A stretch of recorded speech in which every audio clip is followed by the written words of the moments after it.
It's Grapsody with Will, Phil, and Reg, trying to keep it real instead of what you usually get from these talking heads. It's Grapsody, we're here to fill the void. 3 black fans, different perspective, got to fill your voice. Coming with the podcast, talking majors, indies in between. Yeah, it's all that, and we're down with Fightful, better fall back. Coming for respect, we connect like a ball bat. No need to double check, these are all facts. You're listening to What's Talk Raps. You're listening to What's Talk Raps. Will, Phil, and Reg. Yeah, we're Grapsody, here to talk raps. Yeah, we're Grapsody, here to talk raps. Welcome, salutations.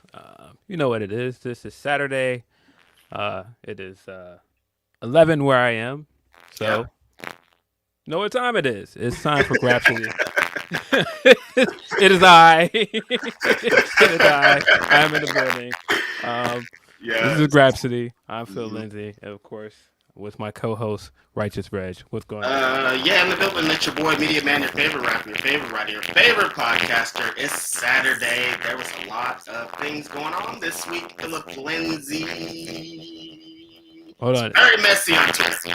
So, it sounds like you're giving me like the robotic voice. It's like you're giving me the I don't know what's going on with my audio today. We started out weird, and we've been continuing to be weird.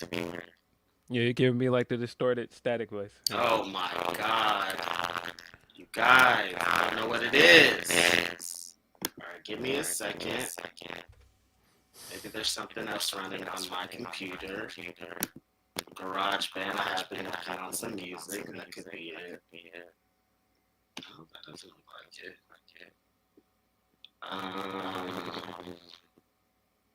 don't know, you guys. I could go back out and come back in because I don't know. It says okay. Yeah, it's giving me the giving us the Is that the same? All right, cleared up. Hold on. Okay. Talk again. Is that the same? Yeah, all right. My It bad. cleared up. It cleared up, Bob. Okay. You were giving us real like Parliament of Funkadelics voice for a minute. I mean, I try to come in like on some Booty Collins shit, man. I thought this was Grapsody. Nah, man. Bringing the funk, I guess. I don't know. All right. Apologies, you guys. We are back. It's your favorite rapper, your favorite writer, your favorite podcaster. Double R in the building. Very excited about this week. A lot of wild stuff's been going on. Finished up some cool projects this week. It's been some good energy in the air, Philip Lindsay. Yeah, man. Immediately when it was buzzing, I was like, I don't know, do I have to quarterback this thing? I was like, what happened, man? Now give me the ball, Mike. Pass me the ball, Mike. I want the ball. Nah, we're both here. It is I, Phil from Chicago. Not to be confused with other Chicago Phil who is in Orlando. Please. And my man. Let my man have fun at where was he at? Universal Disneyland, Studios, Disney World, Universe. Let this man have his time. They're like, look at him. He's there. What did y'all think he was doing there? And if this was happening, if he was going to be somewhere, he's not going to let you guys see him out at the damn water park or wherever he was at. Yeah, I don't know, man. I don't know what people thought. I saw people that like assumed he was there to be at the Performance Center. Like, this is CM Punk. This is a guy that is a multi-year veteran. Why would this guy need to go to the Performance Center? Why, if he was doing anything with WWE, would he be there? Like, I just think people got to chill out. Like, this whole, speculation with what he's gonna do next, and I know that we got 2 separate reports on it. We got the Meltzer report where Meltzer was saying that he inquired about going there, supposedly, and he was turned down. And then we got the other report from Sean on Fightful Select, where he was saying that, as far as he's been told from WWE sources, they do not plan on bringing him in. All of the top guys that have been Triple H has let the top guys know that he's not coming in. There are no plans to use him for Survivor Series. So, I don't know. I feel like that is, I don't know. That pretty much tells me he's not going to come, because I think, well, hear me out on this, because I think if we were just hearing rumors from certain places, it would be still left wide open. But the fact that we keep hearing like higher ups or executives are like or the sources are coming to somebody like Meltzer or Sean and saying this, that tells me that WWE very much wants us to think that he's not coming to Survivor Series. That makes me feel like they're like, nah, temper your expectations. This guy's probably not going to be there. Now, do I believe that he has reached out and sent some feelers there and they basically were like, no? I don't know if I believe that. But, of course, with Punk, people are going to believe what they want to believe because you never know what to believe with this guy. The guy is unpredictable. Listen, Philip Lindsay, this show's going to be in Chicago. Y'all are notorious for being vocal. So they're trying to just get ahead of it. So you guys aren't in the building, CM Punk, because I've been in the building of CM Punk. It was a wild day that day, but they're trying to set expectations. So if they set them now, you guys aren't thinking you're going to say it, but that does not mean that fool can't show up there still. No, I don't think that this means that he's not going to go back to WWE. Of course, never say never. But something about Smith makes me feel like they want people to believe he will not be at Allstate Arena. Because I feel like if it was just people were speculating and they were just doing the teases on TV, which don't feel like a coincidence because we got they keep doing them. We got the quote from Corey on commentary, where he quoted the famous devil quote from the famous Punk promo. Now you didn't see he tried to run it back on social media. He said that was Dusty Rhodes. Okay, Corey. But then we got Nakamura doing the GTS. I don't know. I'm sure people are going to be like, well, of course they don't want us to think he's coming because they want it to be a surprise. I don't think it hurts them if people are speculating that he's going to be there. Yeah. If it was just that, I don't think they would address it at all because we've been here before. When the Cody stuff was leaking, they did not address it. When everybody thought Bray was coming during the White Rabbit stuff, they wanted us to think that it was Bray. They did not. Okay. They did not come out and put out reports at all. This feels different, and I feel like it's. There's still, I really don't think he's going to be at Survivor Series. That's just my guess. I could be wrong, but at this moment, I don't think that he'll be there. Well, WWE, great job because you got Philip Lindsay off the case. That means you are in the right direction. Just keep doing this. So when Survivor Series hits, they're really going to be going crazy. Great job. Amazing. I love it. Yeah, I love what they're doing here. Look, if we get to Allstate Arena and he comes out and, I potentially walk in a press conference and CM Punk is there. It's gonna be a weird night. Wait, what? Rewind. What's that part you just said right before this? What do you mean? You said you walk in where?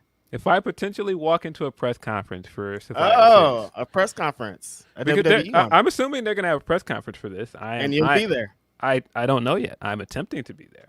Do you have an idea of what kind of questions you would ask in there?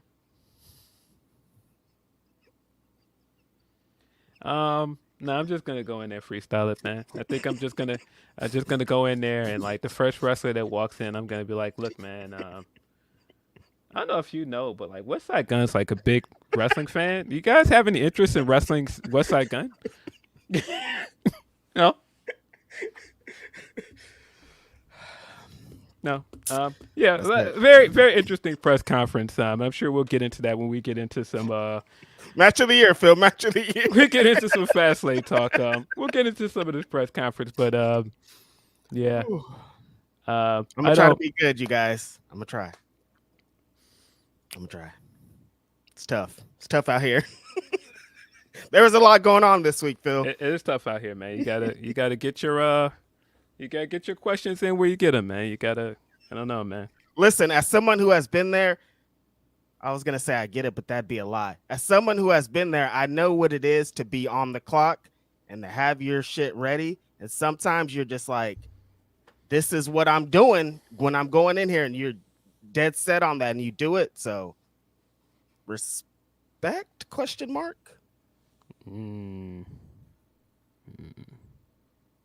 Yeah, I don't know. Listen, I try not to speak on what other people do in this media landscape, man, because I don't want to bash what anybody else does, man. Like, Right. you know what? If that's what the questions you want to ask, if that's what you want to do, have at it. Listen. I know what I would do, and I just, I let other Listen. people move the way they want to move, man. Listen, just know this is Grapsody, and we be telling jokes over here. That's it. That's all. Listen, man. I cannot help that someone somewhere will take something said here seriously, because it always happens. Yeah.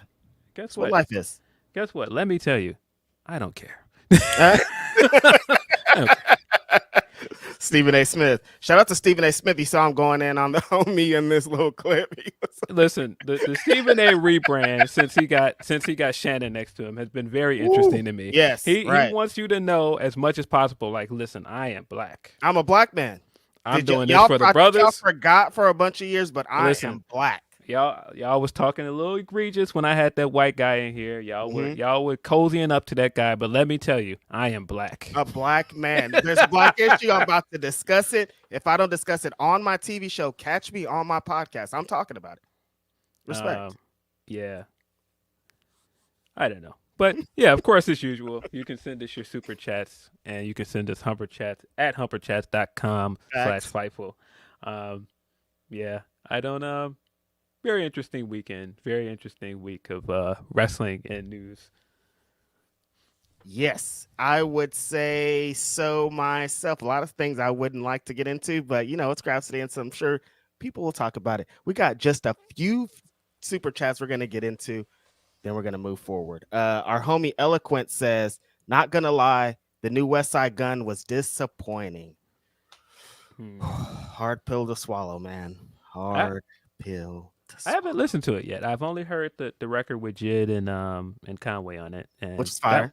That one's good, but I haven't really heard the entire album.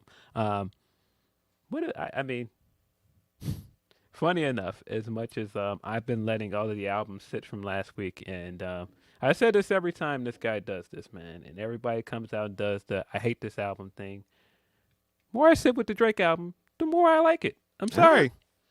No. I don't know. People are gonna. As soon as we jump out the window, it ain't right. Yeah, listen. Every time we do this album's terrible. The music's terrible. Right. Yeah. The more you have time to sit with the music, it's like, nah, this is alright. I don't know. And I've been seeing a lot of that online too. I think it was Chris Bay said that he's like, the more that I listen to it, it might be my favorite Drake album. So I mean, sometimes you just gotta sit with an album. As an artist, I know. These immediately reactions, sometimes you just don't get like it's a cohesive project. Some people start making playlists and putting songs in different places, and it doesn't flow like it's supposed to flow. And if you listen to it a bunch of times and you're like, oh, I get it, I start to get it. Lil Yachty maybe wasn't capping when he went on his little podcast. He was still capping a little bit. He definitely was capping. He was still capping a little bit. You gotta sit and absorb it, is what I'm saying. But yeah, I would not like to be somebody that has to react to albums right away, because you got to give an album some time. You can't just be like 24 hours in, oh, this album is the best thing I've ever heard, or I hate it. Like, I don't know. I think you got to give these things time. And I still think the album is very long. It's way too long. But I enjoy stuff. That's the game these days.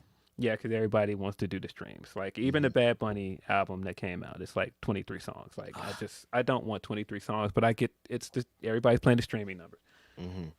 But yeah, I did actually get into the West Side Gun album, and I don't know, I guess now I listen to West Side Gun albums different, because like people, like I listened to it, a lot of it, and I was like, oh, this is dope. I like it. I understand what he's doing. I understand like the direction he's taking, because he always kind of goes super extreme on what he's doing.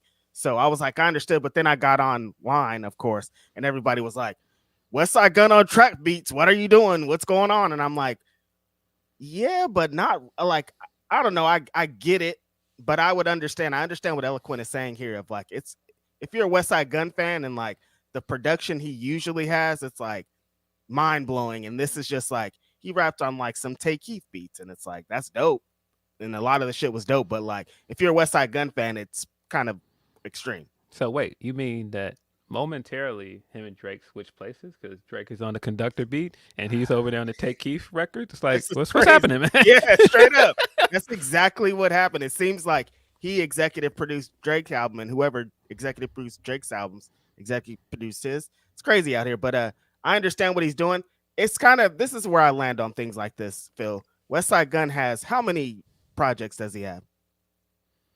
Countless. A gazillion. The guy drops like three times a year sometimes. Right, exactly. There's something in his catalog that you like, and you could just go and listen to that. That's why he made that. So if this one doesn't hit for you, he got 10 other ones that are going to hit for you. If the Drake one doesn't hit for you, he got 10 other ones that are going to probably hit for you. One of those is going to be the one. You love it.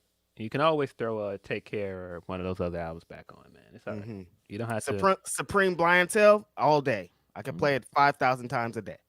Yeah, man. But I get it, Eloquent.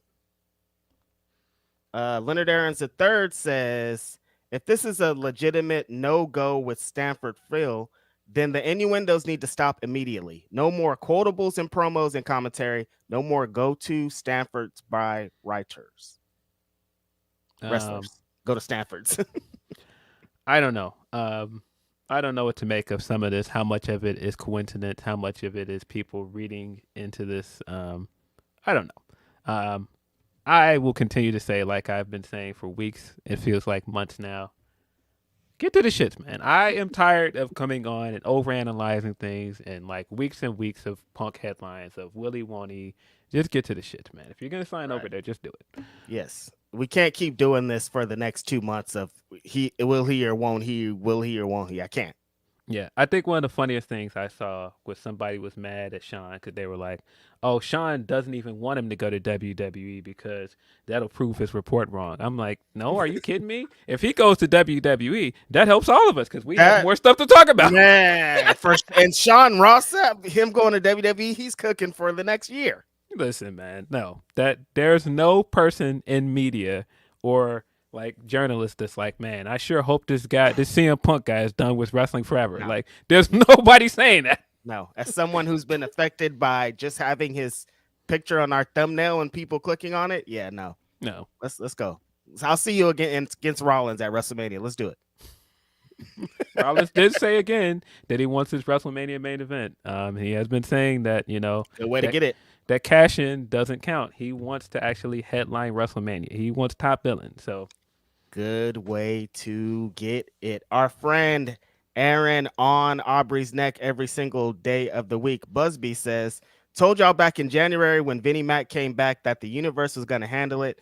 Now with the news of Ari Emanuel put Vince on timeout, the universe works one way. Yes and no. The universe does not always work, and karma does not always catch up to people that it should catch up to. I still don't think it's caught up to the homeboy, honestly. Yeah, there are a lot of nasty people in the world that are still thriving. It doesn't always work that way. But if you thought for a second that Vince was in charge for the last week, I think the product has been telling you that Triple H is firmly in charge. The people that are on TV, listen, when I seen Becky on TV and I see Xia Li come out and challenge you, I was like, yeah, they on a different time over here. I know who's running the ship, man. And it ain't Vinnie Mac. Listen, not for nothing, I've watched a lot of WWE programming this week, coincidentally, funny enough. And the energy is different over there. Yeah. Like it feels like a different product. SmackDown, they're tying loose ends. Roman's facing off of Cody. Roman's facing off of LA Knight. I'm like, okay, I see what time of energy they're on over here. It's different. Yeah, no, I can definitely see now the energy over there is different.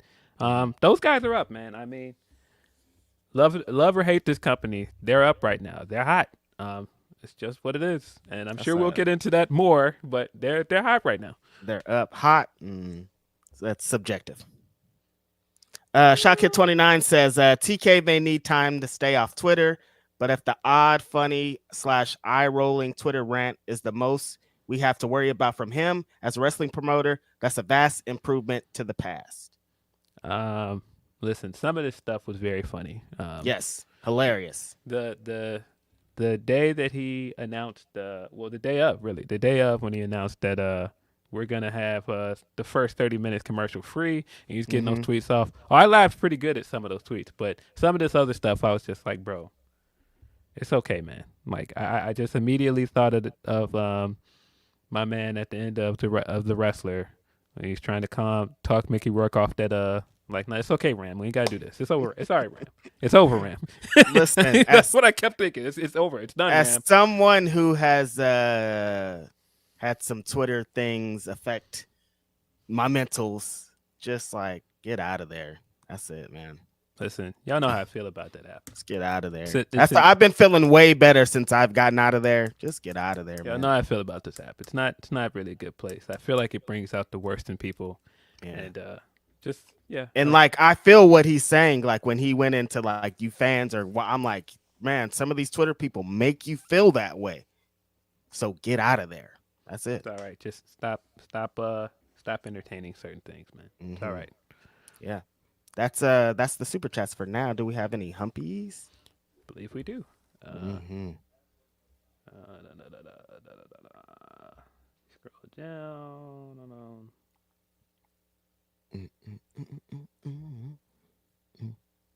It was the 24th anniversary of Black on Both Sides, and I was like, we just talked about this album, but 24 years, man, where does the time go? Yeah, shout out to Most Def, man. Yeah. Yassine Bey. Also shout out to Kofi Kingston. He did the ribbon Oh, cutting on his library and digital center in Ghana. That's a great initiative. So legendary person, legendary wrestler, Kofi Kingston. They don't make them like that. Yeah, man.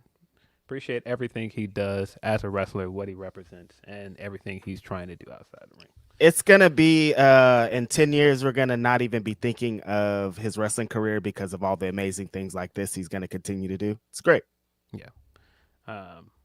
See, we got some humpers here from Tony P. He says he may not get Booker of the Year, but Petty of the Week goes to TK. He was not taking that shit. For real, though, I am 50-50 on the TK tweets. I get it. He should promo and talk his shit, but he needs to know when to turn it off. But hey, his account and his company. Absolutely. That's kind of how I feel about it. Like, that's your choice, what you want to do with it. I think he should back on some of it sometimes. But hey, who am I to tell this billionaire what to do? Right.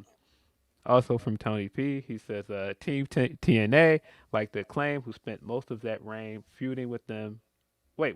I'm sorry. I think I mixed this up because I'm confused.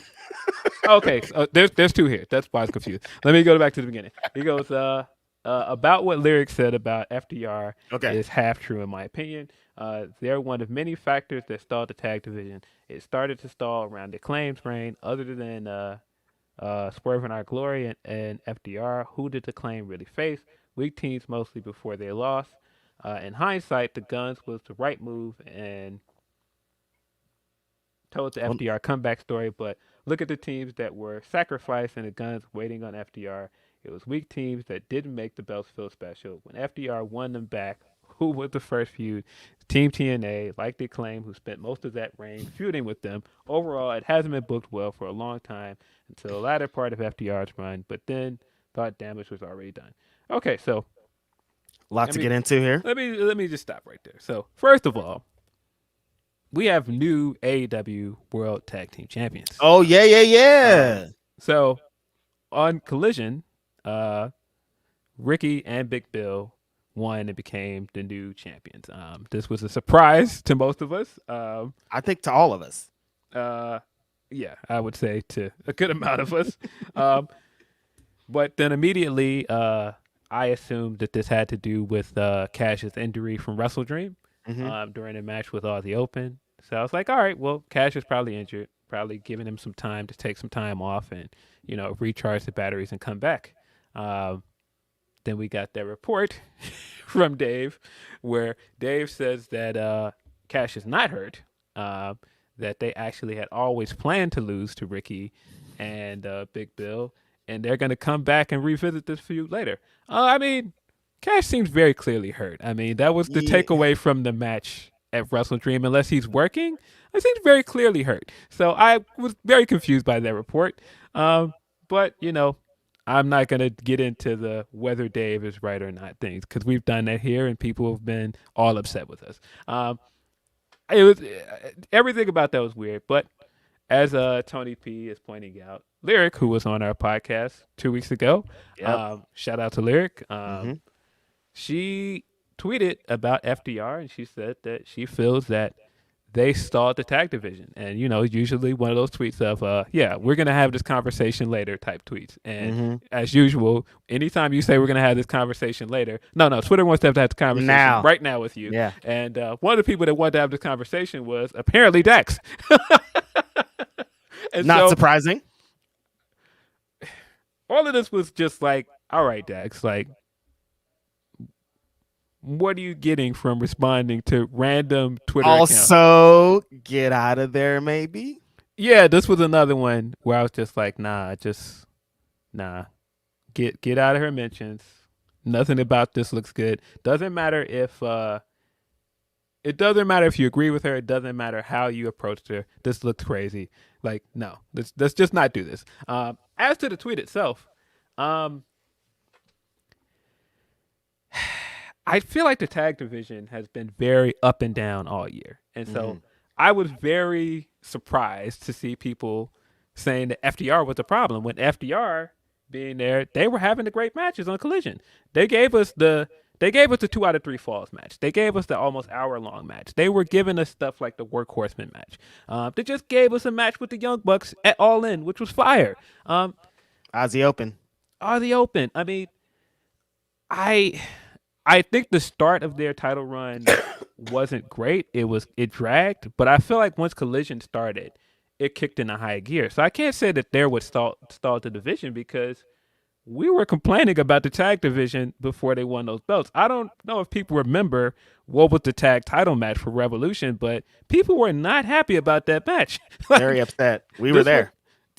Exactly. Like, so people were not excited about this match. And I remember FDR coming out after the match, and that's what people popped for. So I'm kind of confused. And I mean, I'm sure some of it is that people don't like Dax or people don't like the perception FDR. And there's probably some leave off of them in their relationship to Punk. I don't like Punk, so I don't like these guys. And, whatever else the extracurriculars were. But I didn't totally agree with Lyric, but I also thought the response to her tweet was very strange. Not just Dax, but people that were like jumping in her mentions and going, "Oh, you're just wrong about this and your take is bad." It's like, no, you could just disagree with her. But again, that's Twitter.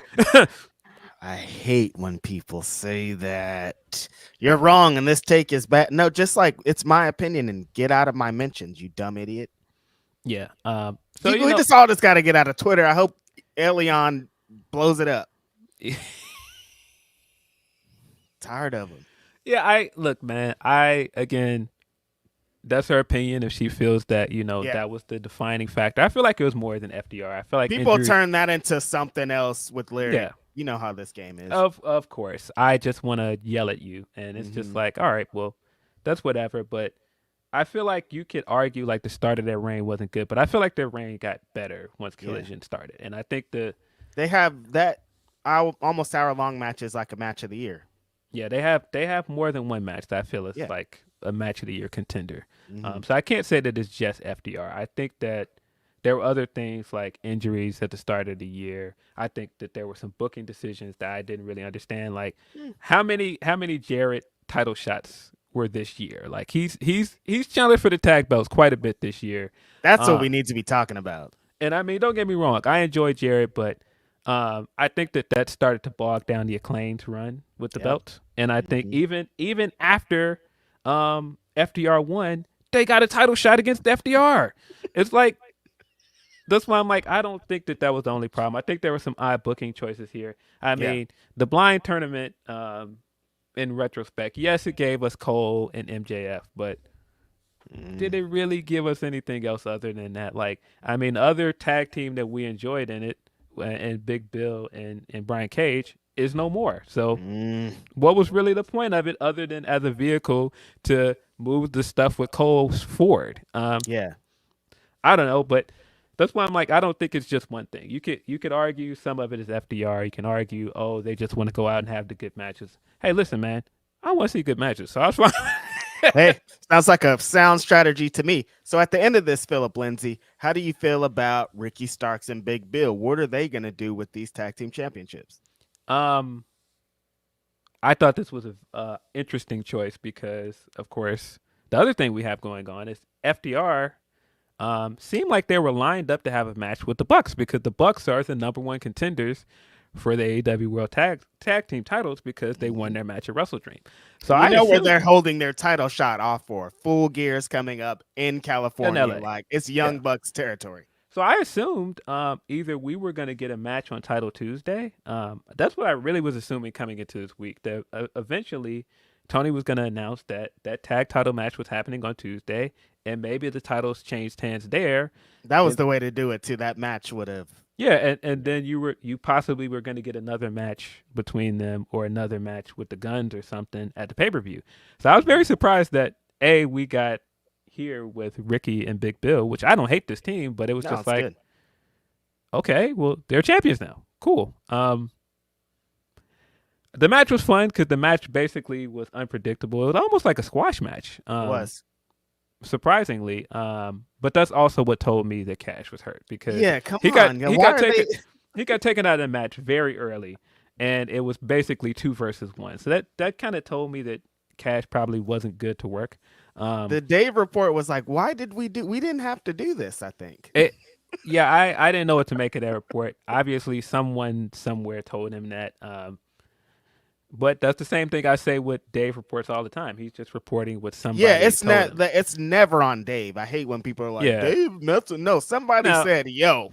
Yeah, I mean, I'm sure you can get into should he vet his reports and blah blah blah blah blah. But if it feels like a trusted source and somebody from the goddamn source, it probably.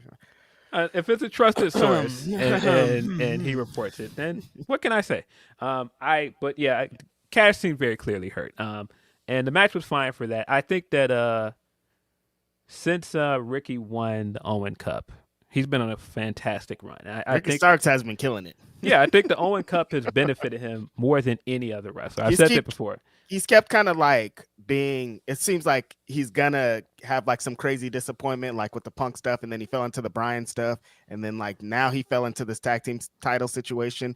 But it's like on top of all that, he's been having amazing promos. The matches have been great. Like he's earned all the stuff too.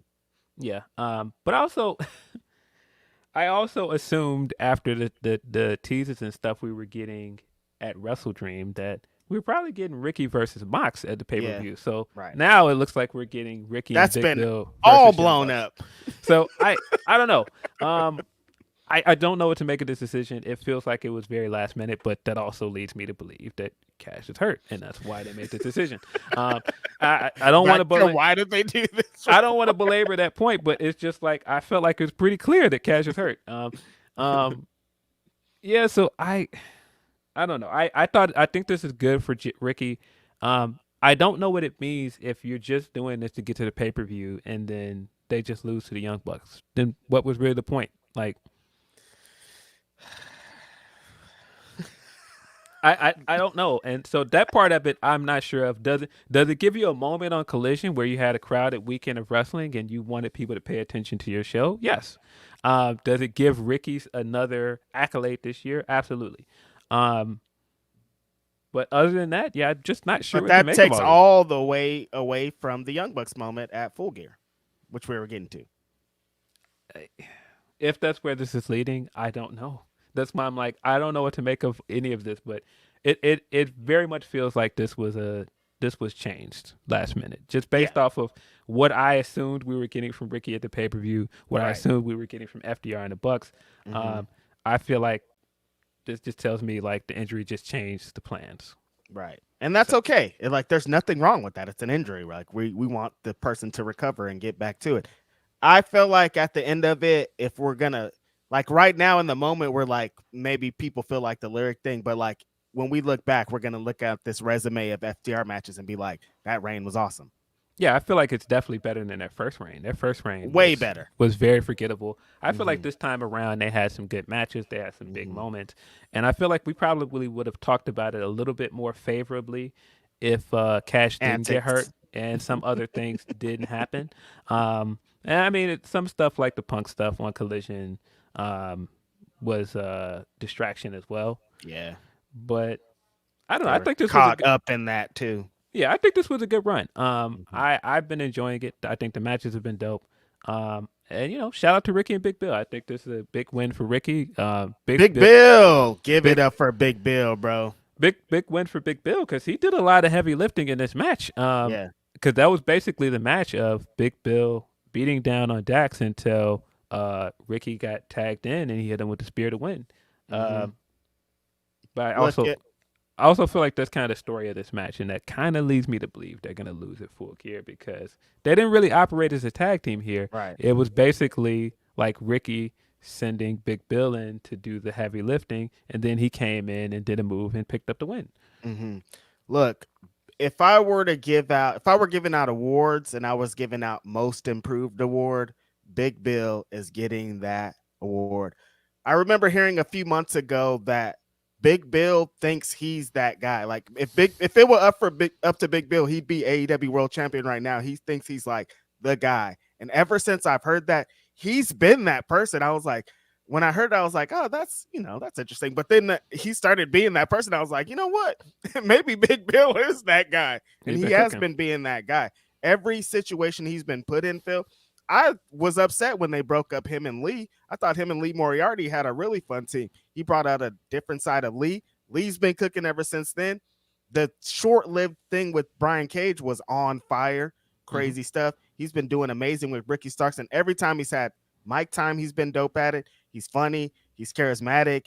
He has it all. And so I'm really happy for him, even if I don't even know what this reign's going to be. Happy that he just gets an opportunity like that. And we know the things that he went through, Phil, from releasing from WWE, the drama and stuff, the stuff that he went through to get from that to this moment is awesome to see. Yeah, I think he's been doing really well with AEW, particularly this year. I thought he looked really good in the Battle Royal earlier this year. I think every tag team they've put him in, he somehow manages to make it work. I think the stuff with Lee was good. The stuff with Brian Cage was really good. That was the one I was disappointed that they broke up. Yeah. Because I thought him and Brian Cage had legs and they could have kept going with that. But they got to revisit that, honestly. Yeah, but I mean, even this pairing with Ricky has been good for him. I've enjoyed it. So yeah, man, big ups to those two guys. Yeah. Did not expect to be talking about a tag title change, but we got two big tag title changes in the same night, which was crazy. Yeah. Let's see, we had other humper chats, but Tony P sent us down this detour into tag team wrestling. Good. Good. Okay, so he also continues, Tony P. Appreciate you, Tony P, for the humper chat. He also continues, other than the international champ title, you can say that titles suffered since Double or Nothing last year in AEW from weak challengers, suspensions, or injuries trying to rebuild Ring of Honor as a brand, etc. Yeah, I think so. I mean, I think injuries now have been an issue with the international title, but I thought Orange was a good champion, and it seemed like they had something good going with Mox. Nobody expected Mox to get hurt at Grand Slam, of course. Yeah. Look at it.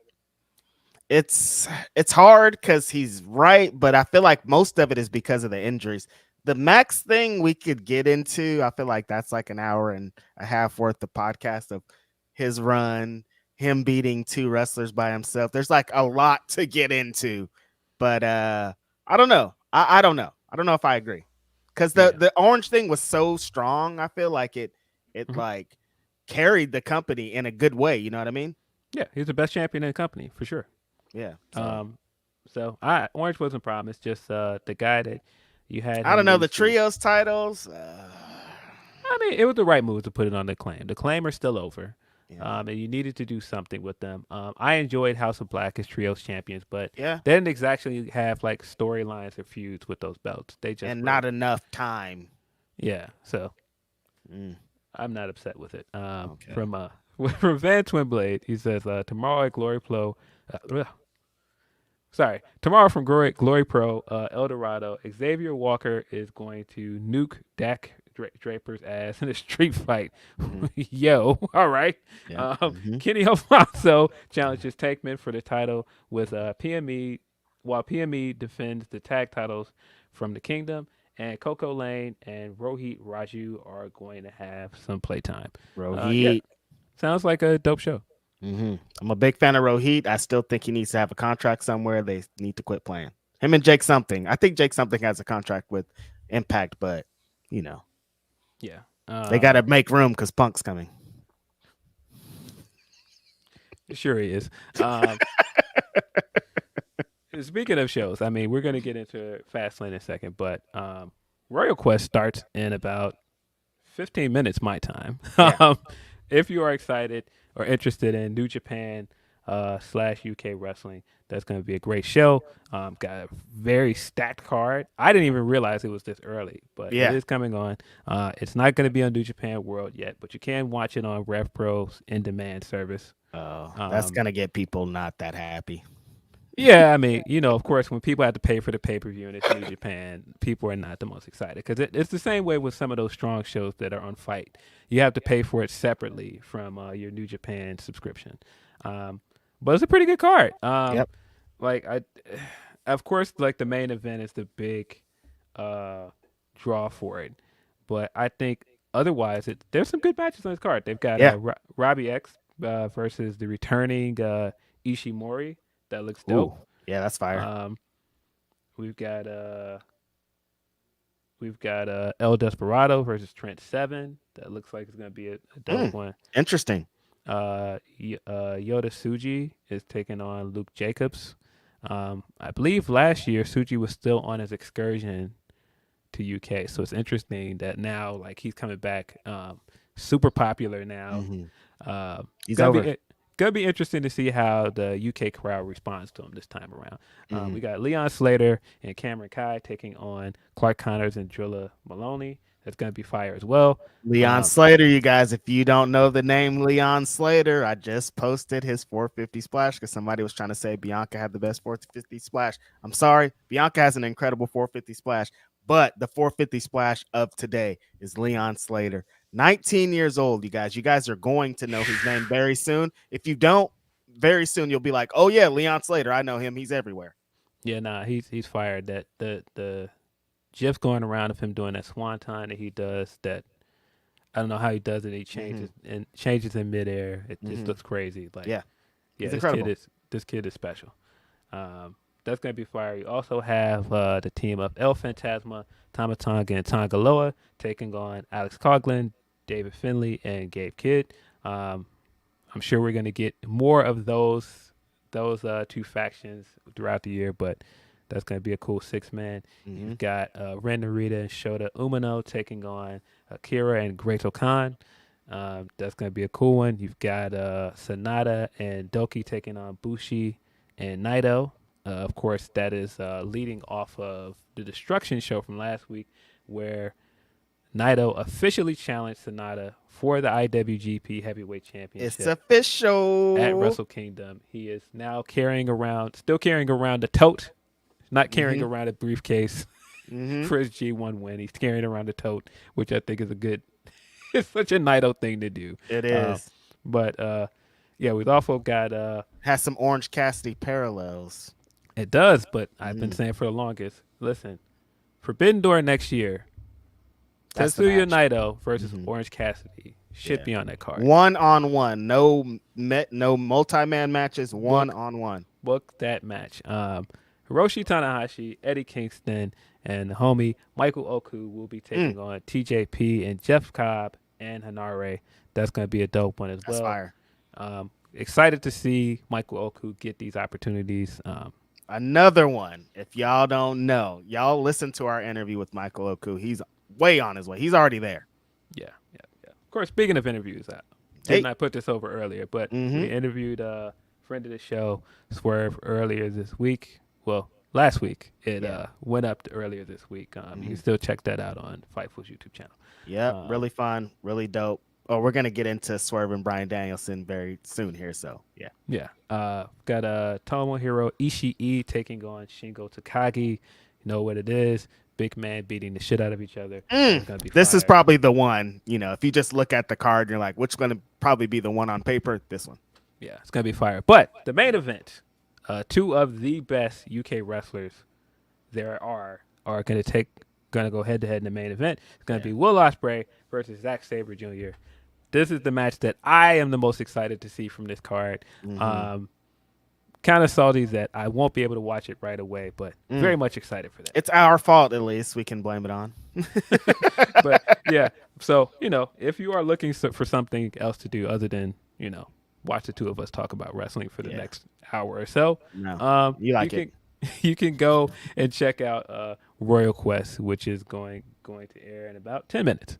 Yeah, super dope card. That's a crazy main event. If you know the history of those two wrestlers, I'd love to. I always want to like go back in time to the younger versions of themselves and be like, one day, like I'd love to go back to like PWG and be like, look, Kevin Steen and El Generico, y'all are gonna wrestle at WrestleMania against each other one day. Go back to like 2015 and be like, you guys are gonna Zack Sabre Jr., Will Ospreay, y'all are gonna headline a New Japan Pro Wrestling show, and y'all are both gonna be quite.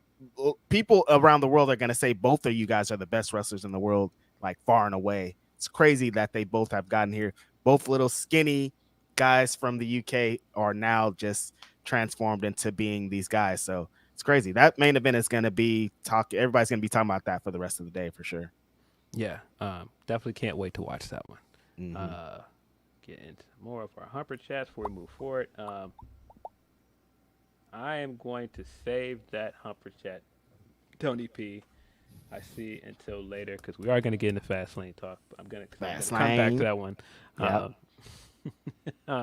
From Bizarro Big L, he said, Phil's gonna spit bars. Just don't mention muffins. Hope you guys are good. Just enjoying the graps, not getting caught up in the BS today. Reg, how do you avoid talking to people? That misdial weeks ago came back to bite me. I got this dreaded text from my ex. The dreaded text from my ex, brother. That's sometimes my phone lights up and I'm like, damn, what did I do? What did I do? You just got to be honest with yourself. You got to be honest with the person. Just got to be honest. Like, are you going to stand on it? That's where I've landed very recently, Phil. Am I going to stand on it or am I going to just move on? Been just doing a lot of moving on because standing on it is like, for what? Sometimes it's like, yes, pride. I'm going to stand on this shit. But other time it's like, I don't have time for this. I'm out of here. Listen, just because I don't respond don't mean I'm not standing on it. I think that sometimes people misunderstand that. Just because I don't respond to you don't mean I'm not standing on it. It's just I am not giving you my energy today. Yeah, Philip Lindsay is very different. Yeah. So, again, you got to pick your battles. Is a no-limit soldier when it comes to standing on it. You got to pick your battles, and sometimes I'm just like, I still know in my heart and soul that you're wrong, and I think in your heart and soul you know you're wrong too. But I'm just not going to do this with you today. You got it. But I do be hearing about it in the group chat of Phil saying, I was right. Don't worry. Sometimes you're not standing on business. Standing on business is the funniest. Drewski put out a skit of he said that Drake ripped him off. Dude, I was crying. Yeah, hilarious. Nah, man, look, sometimes those texts come through, and sometimes you just gotta go with the flow with it, man. Don't overcommit, man. Don't stand on business sometimes. Don't overcommit, man. Sometimes, man, that pressure beyond though, you're like, you know what? I'm gonna let this text off, and then you regret it as soon as you hit that send button. So don't hit the send button. Say something nice. Man. Sometimes, dogs will be dogs. Just sometimes. Nah, Tizo killed that though, man. Tizo cooked that, man. Tizo's just caught up in all this drama. Tizo's like, I just went in there to cook. I didn't want to be stuck in all this. Listen, man, I just wanted to get some vocals off of the Drake record, and he cooked, like I said, on both records he's on. He's great. Mm-hmm. From D-Lo Diggs, he says, "What's up, fellas? It's Graps time." Also, man, I don't know what's been wild this week. TK tweets or Jada Smith bombing Will. Listen, man. Please leave this man alone. Why? Why is your Prince of Bel Air? Why is your whole rollout for this book been kicking this man's back in? Like, what are you doing, man? Like, what's happening right here? Does she understand that? I don't think she understands that we like Will Smith. Like, I don't know why you got running this smear campaign. We like this guy. We don't want this. We don't want this. But yo, the crazy thing about this whole thing, the first time I even saw anything about this book, she was opening the box and taking the books out of the box on IG, and who was standing behind her supporting the whole thing? Will Smith. He was just like, "No, this is great. I'm proud of you." And then we see her go on the road, and it's just like, "Nah, we're not even together." Like, yo, what is this? What happening right now? Said, I was surprised that he called me his wife, bro. What?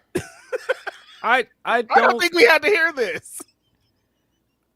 I don't really get it. Like, this man has been trying to hold it down. He's not trying to put any of your business out in the street. And the issue, I feel is like she's not. He hasn't done anything bad. Like, she's not being like he was crazy. He did all this stuff.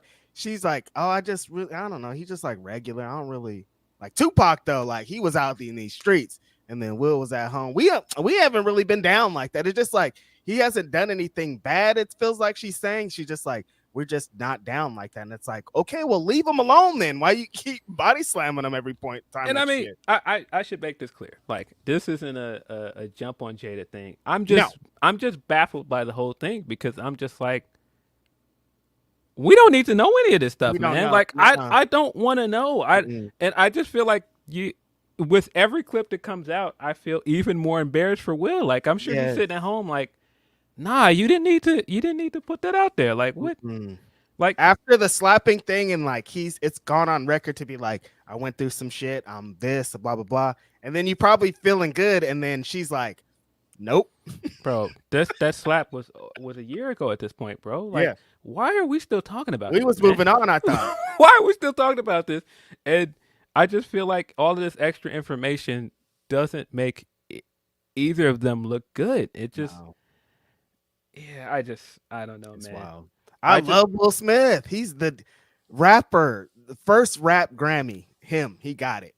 Yeah, some of this stuff can stay inside your household. We don't need to know, man. Like, when all this stuff with August was happening, why you ain't come out when the stuff with August came out and tell us you were separated then? Why now you're talking about well, you know, we've been separated since 2016. And defended her again then, bro. You hopped on there and told us you was in an entanglement. You didn't tell us y'all was separated back then. Like, what's happening, bro? Like, what is this?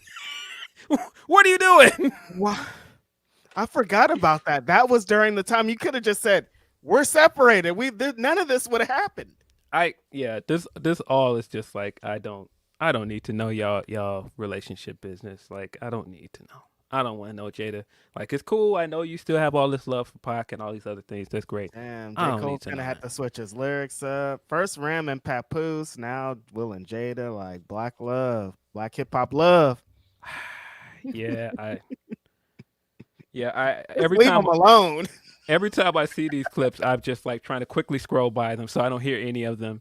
Like, I don't want to know. I'm thinking of that video now that you're talking about, of her pulling the books out and the family's just in the back like, great job. Bro, like, all of them are so happy. Like, Willow's hugging her, and like, you know. They was in the rollout too. She's like, I don't really miss my kids. They over here. I'm like, yo, why are you saying all of this? Like, all of like, I'm telling you, like, bro, if you look at from the time of that IG post and like how happy her entire family looks for her in that moment, and then you see the rollout, it's just like, yo, what is really happening here? Like, it's a wild rollout. It could have been way different. I want to hear about like her acting career. She was in a different world, Low Down Dirty Shame. Like, there's all the stuff she could talk about and the great aspects of her family, but she's like, nah, we going with the wild rollout. I understand. I get it. It's going to sell a whole bunch of books, but like, your family. Man. I don't really understand kicking dirt on this guy that has been trying to support your rollout for this book. It's just... He put his career on the line for a slap. For you. You could have just been like, thanks, and we would have been good. It could have been just like, thanks? Nah. She was like, I wasn't even really down with it. I don't even know why he was acting like that. I don't even know. Comedian is what she said. Yo. I don't even know why he did that. I'm not even his wife anyway. And then on top of that, you know, I don't know if y'all know, but Chris Rock tried to ask me out at one point. Like, yo, what is happening? Yo, what is going on What's going on here? This is going crazy. Like what? I just don't need to know, man. Like the other I bombshell love Bring the Pain. It's like, wait, hold on a minute. bro, the other bombshell she put out there is that Pocket proposed to her while he was in Right. jail, and I'm just like, bro, you're married, man. Like dead. I'm so confused. Like what happened, Tupac has man? been dead since 1996. My man, rest in peace. One of the GOATs. Hip hop changed the game. He dead, Jada. Like, we don't need to know about none of this. Yeah, this all Like, So- that could be a tidbit in the book, but that don't need to be the rollout of the book. yeah, You know this what I is mean? this is a lot. This is just too much for me, man. I don't want to know. I don't want to know, man. Tough game. It's cold out here, man. That's Big Willie Styles, man. Getting jiggy with it. Yeah, Jesus Christ, man. This whole time I've just been like, man, that guy, man, he's got to be sitting at home, like, man. But you know, he never know. He could be. I mean, he is still Will Smith, also. We never know. As soon as she walked out the door, he could have called the jump off the phone. Yeah. What you doing tonight? Like, She out. She on their book tour. Come through. Who knows? Who knows, man? That does sound really funny. If him kicking up the feet and he's just like, nah, We saw him getting this shit off of, what was his co-star? The homegirl, Margot Robbie. Remember, there's like those pictures that they were like on set. They was getting down, and it's different now. He was separated. Jada said it. She said it. Listen, man, he might have kicked up his feet like in the Jackson movie and was like, man, get the butter pecan. Butter pecan. Get the butter pecan, man. Now that is a not to go off a tangent, but it's a classic moment in television movie history of him kicking up his feet and talking to a woman after he told Catherine to go out and get him ice cream. He wanted the butter pecan. She came back in, and Angela was like, I heard her. She been in our house, in our bed. No, Joe Jackson, I don't want you. You're a liar. You're a cheat. And I don't want you. Classic moment, buddy.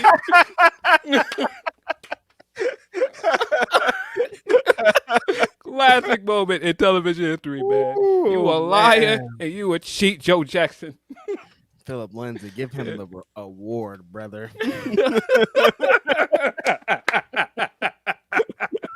Only movie that runs all day. Like, you could go out, you could watch the first part, go out for the day, and come back, and it's still gonna be on. Nah, man. And I usually sit and will watch most of it, man. Classic movie, man. Trust me, Karen. Never hurt you. Never do. Shout out to Angela, man. Angela Bassett, a legend. She has cooked so many times, man. It's crazy. Legend. Like, through our lives, we just watched her cook so many times. Easy. She's still cooking. Still cooking, bro. Still cooking. 12. Oh man, I cried.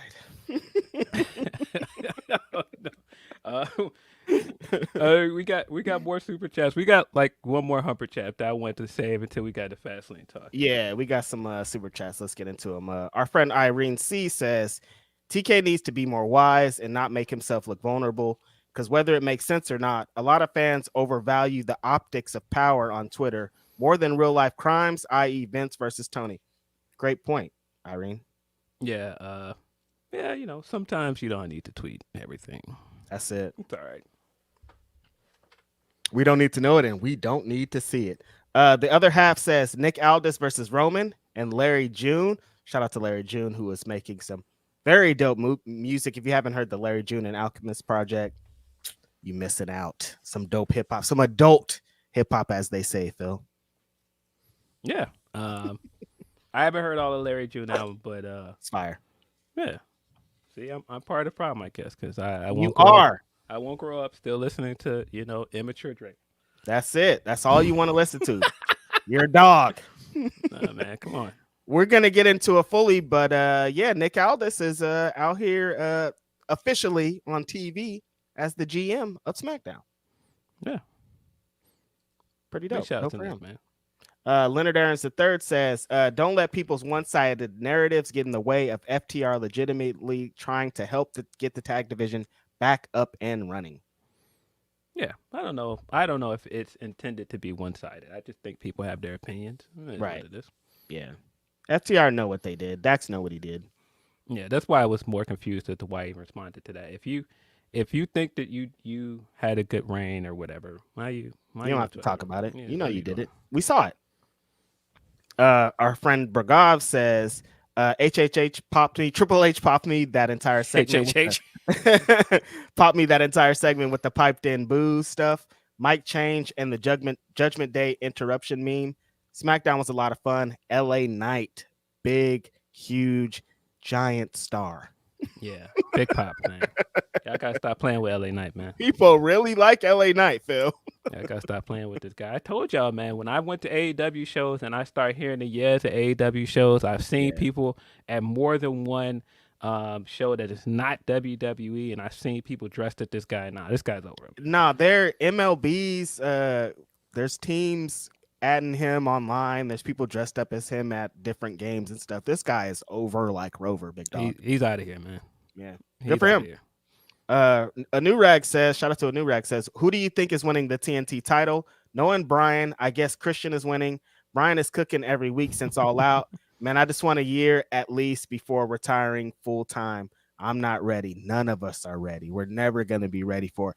But just like I say with West Side Gun, he's going to retire Brian Danielson, and we're going to have a million matches, a million heaters that we can watch forever. He's done everything you could possibly ever want to do. Of course, there's still dream matches. There's still stuff to move forward with. But his catalog, man, he could retire today, and he did it 5 times over. Yeah. Yeah. Knowing Brian, I feel like he's losing tonight. Yeah, he don't want that belt. This guy does not want to be champion. I don't know why he doesn't want to be champion, but I don't know why he just want to have the matches. He does. I feel like he's losing tonight. He's so funny because we all want him to have the belt, and he's like, I don't want that belt, you guys. Leave me alone. I'm good on that belt. Y'all got it. Gonna be a great match, though. Brian Danielson has been cooking again. We're gonna get into him and Swerve very soon. Leonard Aaron III also says, with their match set to go down in a few hours, how would you play it with Ospreay versus Zack Sabre Jr.? I go with Zack Sabre Jr. beating Will, and he's ready for way more. Yeah, how do you feel this playing out, Phil? I don't know. I could see Ospreay holding on to that belt until Wrestle Kingdom. Yeah, I was gonna say, where do you see both of these guys at Wrestle Kingdom? Yeah, I could see him holding on to that belt at Wrestle Kingdom. Zach doesn't really need the belt. He's been killing it with the television belt, destroying it. So I think because we get a big Ospreay match, of course, at Wrestle Kingdom. Yeah, I think Ospreay's gonna win. Yeah, who's he gonna face at Wrestle Kingdom though? Maybe it's Kenny. Maybe this again the third match. I don't know. I'm not mad at it at all because if they're gonna try to top that last one, maybe I am mad at it because I want them to be healthy. Because like you only go, where do you go from there? Yeah, I wouldn't be mad at another Kenny match. If it's not Kenny, I'm not sure. Yeah, I feel like with what he's doing with the whole IWGP United Kingdom stuff, I feel like it's got to be like either like a known wrestler from the States or like a popular gaijin. I'm not sure. But that all leads me to believe that it's probably Kenny. On this day? That'd be interesting. For the UK title at Wrestle Kingdom, Will Ospreay and Adam Copeland? Maybe. I don't know. I think he said he wanted a match with Okada, but like get in line, brother. Yeah, I mean everybody wants the Ospreay or Okada match at this point. I want a match with Okada at this point. Yeah. Van Twinblade also says, yes, sign Rohit tonight. Tony, sign Rohit. He could do everything. Both sides of the ring. He could talk. He's that guy. He needs something. Yeah, a very good run with Impact. Yes. I thought that was going to lead to more for him, but me too. I'm very surprised nobody signed him after that. Yeah, I mean, the game is the game. Grim Spider 93 says, happy Grapsody, fellas. This week has been wild week in wrestling, from the amazing night of wrestling on Tuesday to the TK tweets. It's been wild. Yeah, it's been a lot going on. It's a lot going on. Brent Lockman says, hey, shout out to Brent Lockman. Finally catching live after too long. Yes, I'm like, yeah, I haven't seen Brendan here in a while. Finally catching live after far too long. Hat and shirt arrived today. We'll wear them proudly. Continue to be awesome. Mac versus Joe tonight is going to be incredible. Brent, you said a bunch of great things in this super chat. Shout out to you for sending over that super chat. Shout out to you for tuning in live. It's been a while. Friend, appreciate you coming back. Hat and shirts are looking amazing on everybody. Everybody posting their hats. Hats are dope. Everybody posting their shirts. Shirts are incredible. Appreciate y'all for supporting. Of course, you can get them at grapsody.bigcartel.com. Philip Lindsay did an amazing job on those hats. And Willie Mack versus Samoa Joe is a Righteous Reg invitational match. Can't wait to see it. Yeah, no, I'm very excited for Mac versus Joe. Yeah, I find myself every time somebody is like posting one of these hats, I'm like, no, that's fire. Like when I was like, because when I got mine, I just got like the sample for it, and of course it came in black, and I was just like, no, this is dope. But every time I see somebody with it in color, I was like, no, that's kind of hard. Like that maroon joint, I was like, oh nah. yeah, the maroon joint goes crazy. I'm like, hey, no. Yeah, I was like, that's I have to get one of those. That might be a cop eventually. And you know, of course, as a Chicagoan, like, and people that are like, of course, like you could see the influences on the hats because very much influenced by the Detroit Lions and Sox logo. But at the same time, like that silver Sox hat in the Chicago. That is why I picked silver as one of the colors. In case you guys are wondering. So every time I see it in silver, I'm like, it just fits, man. It just works. So everything's just Chicago at this point, huh? No, I got it. I got it. It's available in royal blue as well for Dodgers fans. It's available in navy, like the Yankees joint. Couple of those I can't get. I can't wear that. Yeah, it's available in other colors, man. No red hats for me in California. And blue, the shade, there's a fine line. But yeah, man, you know, shirts and hats are still available. Yep. At grapsody.bigcartel.com. Super fire. Y'all are dope. Grim Spider 93 also says the best storyline I'm looking forward to is Ortiz versus Santana, Keith Lee versus Shane Taylor, Meat, Swerve versus Hangman 2. God, I love wrestling. Yes, Philip Lindsay. I watched this Santana and Ortiz promo from Rampage last night, and brother, it's the best when it's real, right? Heat, man. Heat. I'm like, oh yeah, these guys really don't like each other. You can very much feel the tension in the air, man. You can feel it. That's how you do a wrestling promo. How do you say? You make it real. Everything's real here. Yeah. We're shooting, guys. Just film that. Film these guys yelling at each other. No, it's amazing. Pew, pew, pew, pew. They got it together. Like seeing them on camera together just like that was like, whoa. And then they start getting into it. You're like, oh, whoa, okay. Yes, I'm loving this. Whatever they're doing here, I'm in. Yep. Crazy. Tyrone Kidd says 3-piece. Has anyone heard anything about Vikingo versus Swerve, which happened at Defy last night? I know they killed that. Has anyone heard about the Grizzled Young Vets promo? I'm happy they are free. And boo Nick Aldis for being pro same old Charlotte. Shake my head. Yeah. Thanks, Tyrone. Yeah, very excited to see what Grizzled Young Vets do next. I was a big fan of what they were doing with NXT UK, even when they came over and they were doing NXT proper at one point. I thought they were a great tag team. I just don't understand how you have somebody as Zach Gibson, who is like a heat magnet, is just a great character and all this other stuff, and decide, no, we're just not gonna do any of the stuff that makes him interesting. None of the stuff talk. None of the stuff that brought him to the table. We're not gonna do any of that stuff. But like, I think the idea of them going to Japan and they're screwed because they're about to cook. I mean, WWE is screwed, as in Grizzly Young Vets are about to destroy it because they're one of those tag teams that are like, they weren't going 100 like when they were up there. Now they're going to be going 100 and people are going to be like, oh shit, these guys are crazy. And if they're going to be immediately, they might show up tonight on this show. There's been some teases. Or today on this show that's going down. Yeah. So what's up? Could show up at Royal Quest. Could show up at AEW Collision. I'm not sure where they go next. Oh, I didn't even think about Collision. They could show up there too. But I just excited to see them do what they do best. I'm excited to see Zack Sabre come out and do the Liverpool accent and everything again. Yeah. And your boy Nick Aldis immediately went into being on your homegirl Charlotte's side. Shameful. Didn't like it. I mean, I expected it. It's probably was like in his employee handbook. He like got to a page just like put Charlotte over. You have That wasn't what I had a problem with from that segment. I'll get to it when we talk about. Oh yeah. I had an issue with that segment. That was just like, what? All right, we're definitely gonna get into it. Leonard Aaron the third also says, shout out to Leonard for supporting us today. Don't be a will to anyone's Jada, folks. This concludes my Lynn Com Sense PSA of the week. Yeah. Yeah. But I feel like it shouldn't stop anyone from trying to be that, because like Will shouldn't be, there shouldn't be nothing on him. He shouldn't be disciplined for trying to love someone and trying to keep it real, Yeah. I don't know. We never know what's going on over there. You just never know. He could be slamming her out over there behind closed doors. Right. Nobody know. And that's why she's on camera everywhere, like trying to trash dude, because they're just like y'all don't know, this dude is awful.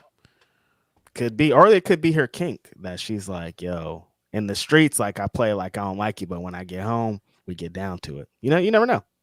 I don't know, man. These people kinks are wild. Orion Ben 666 says, my thanks to the Fightful family all week for being a welcome distraction from real life tragedy.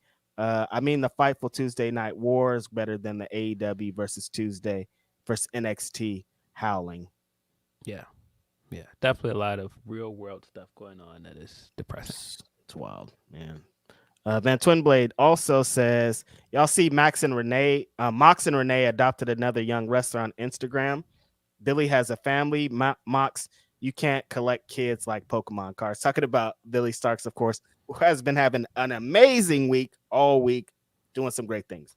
No, the funniest thing about Billy Stark this week was her real dad getting his shit off when the news made the net that she signed. He was like, "Oh, I can talk about it, yeah? Yes. Nah, ain't nobody fucking with my kid. My kid's better than all your kids." He turned into straight dance dad thing. Yeah, I was like, "Yo, get your shit off, bro." Loved it. Shout out to the homie Mouse, who finally gets to officially get his stuff off. He's just been keeping it a secret, just playing it on. Oh yeah, she's gonna be on this show. She's gonna be on that show. I guess. I don't know anything. Yes, time is official. And she said she tweeted yesterday she had 7 matches or something this week, and she won all 7 of them. So like, yo, it's crazy. Yeah, nah, he was getting them tweets off as soon as that report hit the net. It was really funny. Mm-hmm. And then last super chat for now, Meet Norma says Samoa Joe versus Willie Mack. Thanks TK and Bill Birmingham. I feel seen. I don't know if we can credit both of those guys on that. I don't know who we don't know who books what. I don't know what the game's like over there. Not at all. Not at all.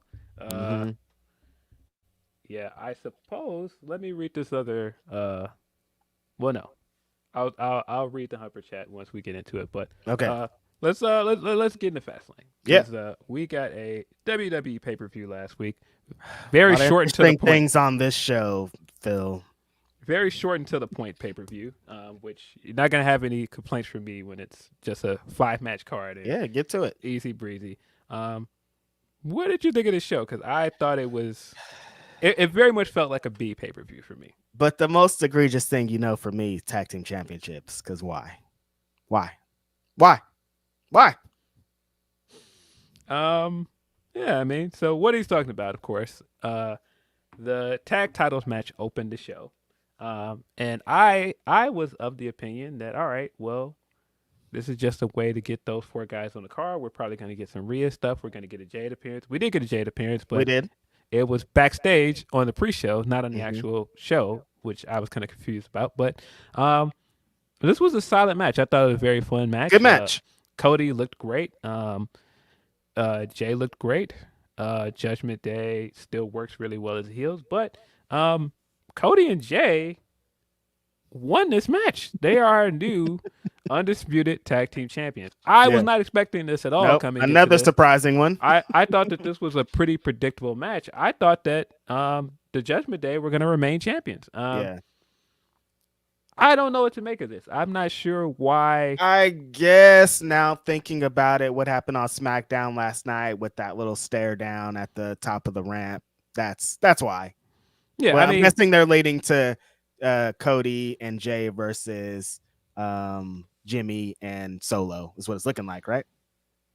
Maybe. Because It's dumb, but I get it. I mean, it's a roundabout way to get back to it. Like I said, the match itself was fun. I was kind of confused by the finish. I was like, okay. And then we got the SmackDown stuff this week where Roman is back and he's doing the what have you guys been doing while I was away thing. Mhm. So it seems like this is leading to Jimmy and Solo, like you said, challenging for those belts because we got the stare down. And then we also got finally leading back to Roman and Cody stuff. Yep. So all that stuff is fine. Mhm. This match was fine. I Good match. enjoyed it. Good heat.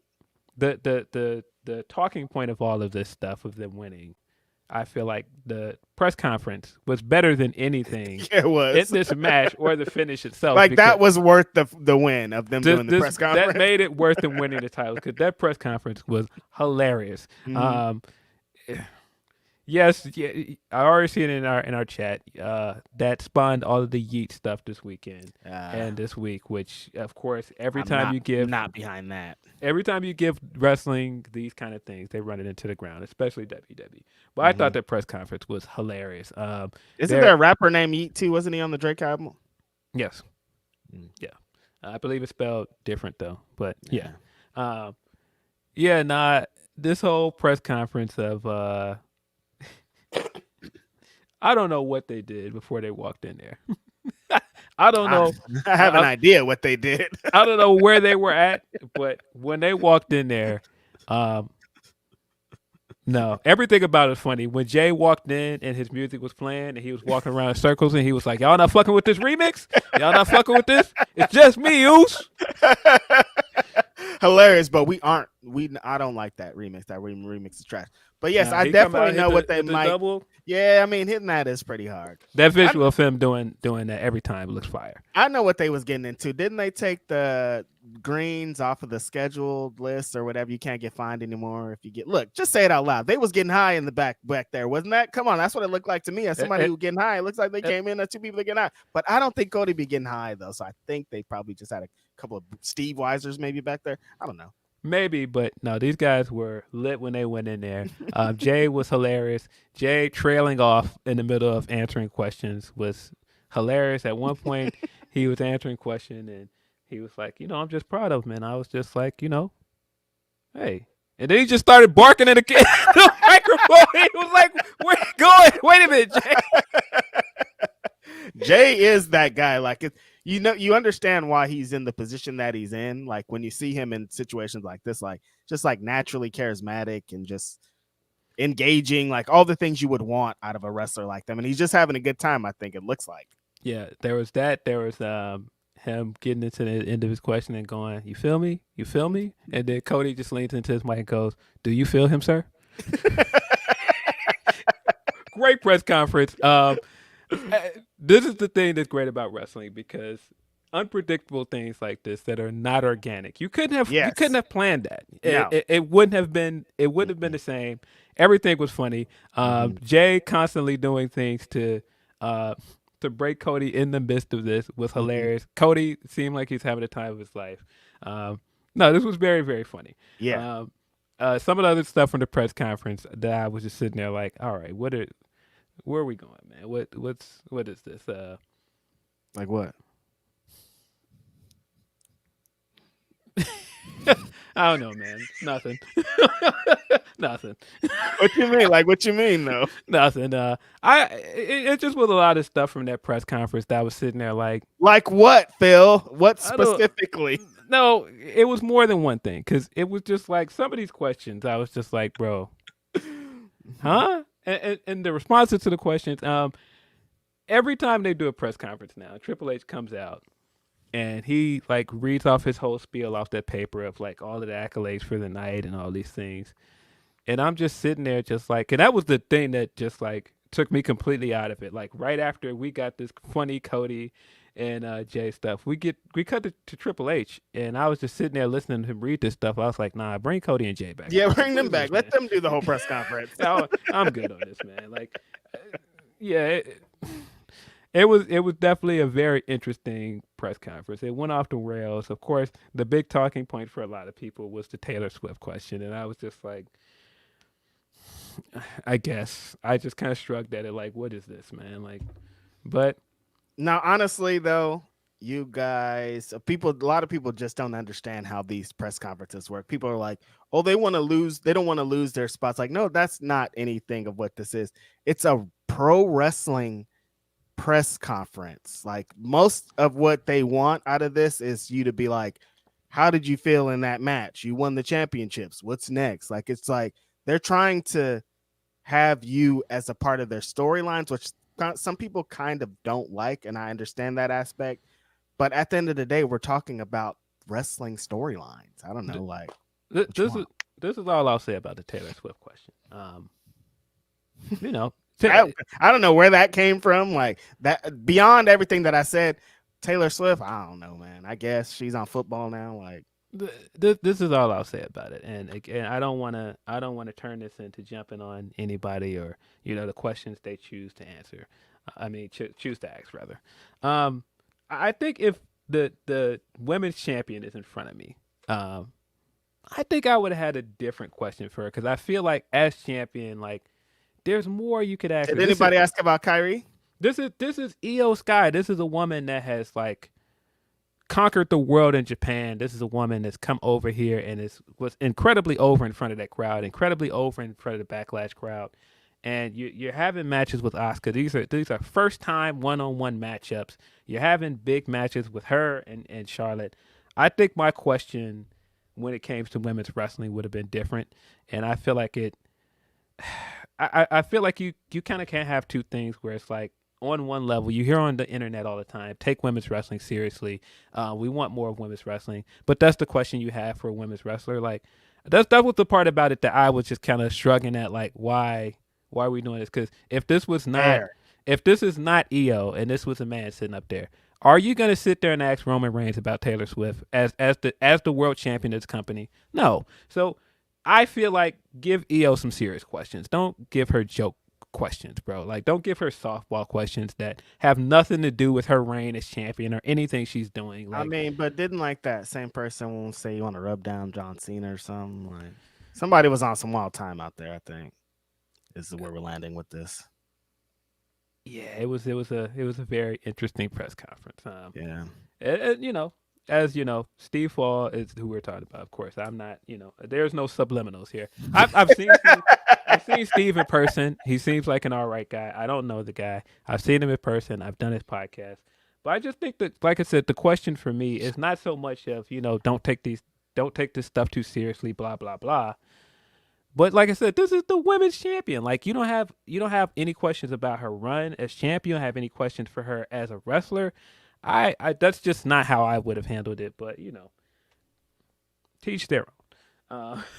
And you can handle it however you want. If you get into the press conference and you want to ask about Taylor Swift, you can, or you can like ask about the match. Yeah, like I said, this is Io Sky. This is, like I said, a legend in Japan, bro. Like when you think of Stardom, when you think of the ace of that company that helped put that company in a match, that's Io Sky. Like when you think of like possibly Kyrie coming there, and then like I said, you're having matches with Asuka. Like how big of a deal it is that you're having matches with Asuka. Taylor Swift would have been the last thing on my mind if I had a question for Io Sky. Like that's just not. That's not like what I would have immediately thought. I wouldn't have been thinking about Taylor Swift at all. Even if Denise was sitting next to me, like I wouldn't even be thinking about Taylor Swift. Like what the hell's going on here? Yeah, I mean, there's other stuff you can get into with it, but that's why I'm just like, I don't want to get into dunking on the guy. No, of course not. Because I mean, that's your choice. You want to ask. I just think that was my only real thoughts going into it on how I would have asked questions. Is that this is the women's champion. Like there was only one women's champion represented at this press conference on this pay-per-view. And that's the question you have for it. I don't really agree with that, but interesting choice. I don't agree with that decision, but hey, yeah, I wasn't there. Right. We only got into one match so far in the Fastlane thing, but yeah.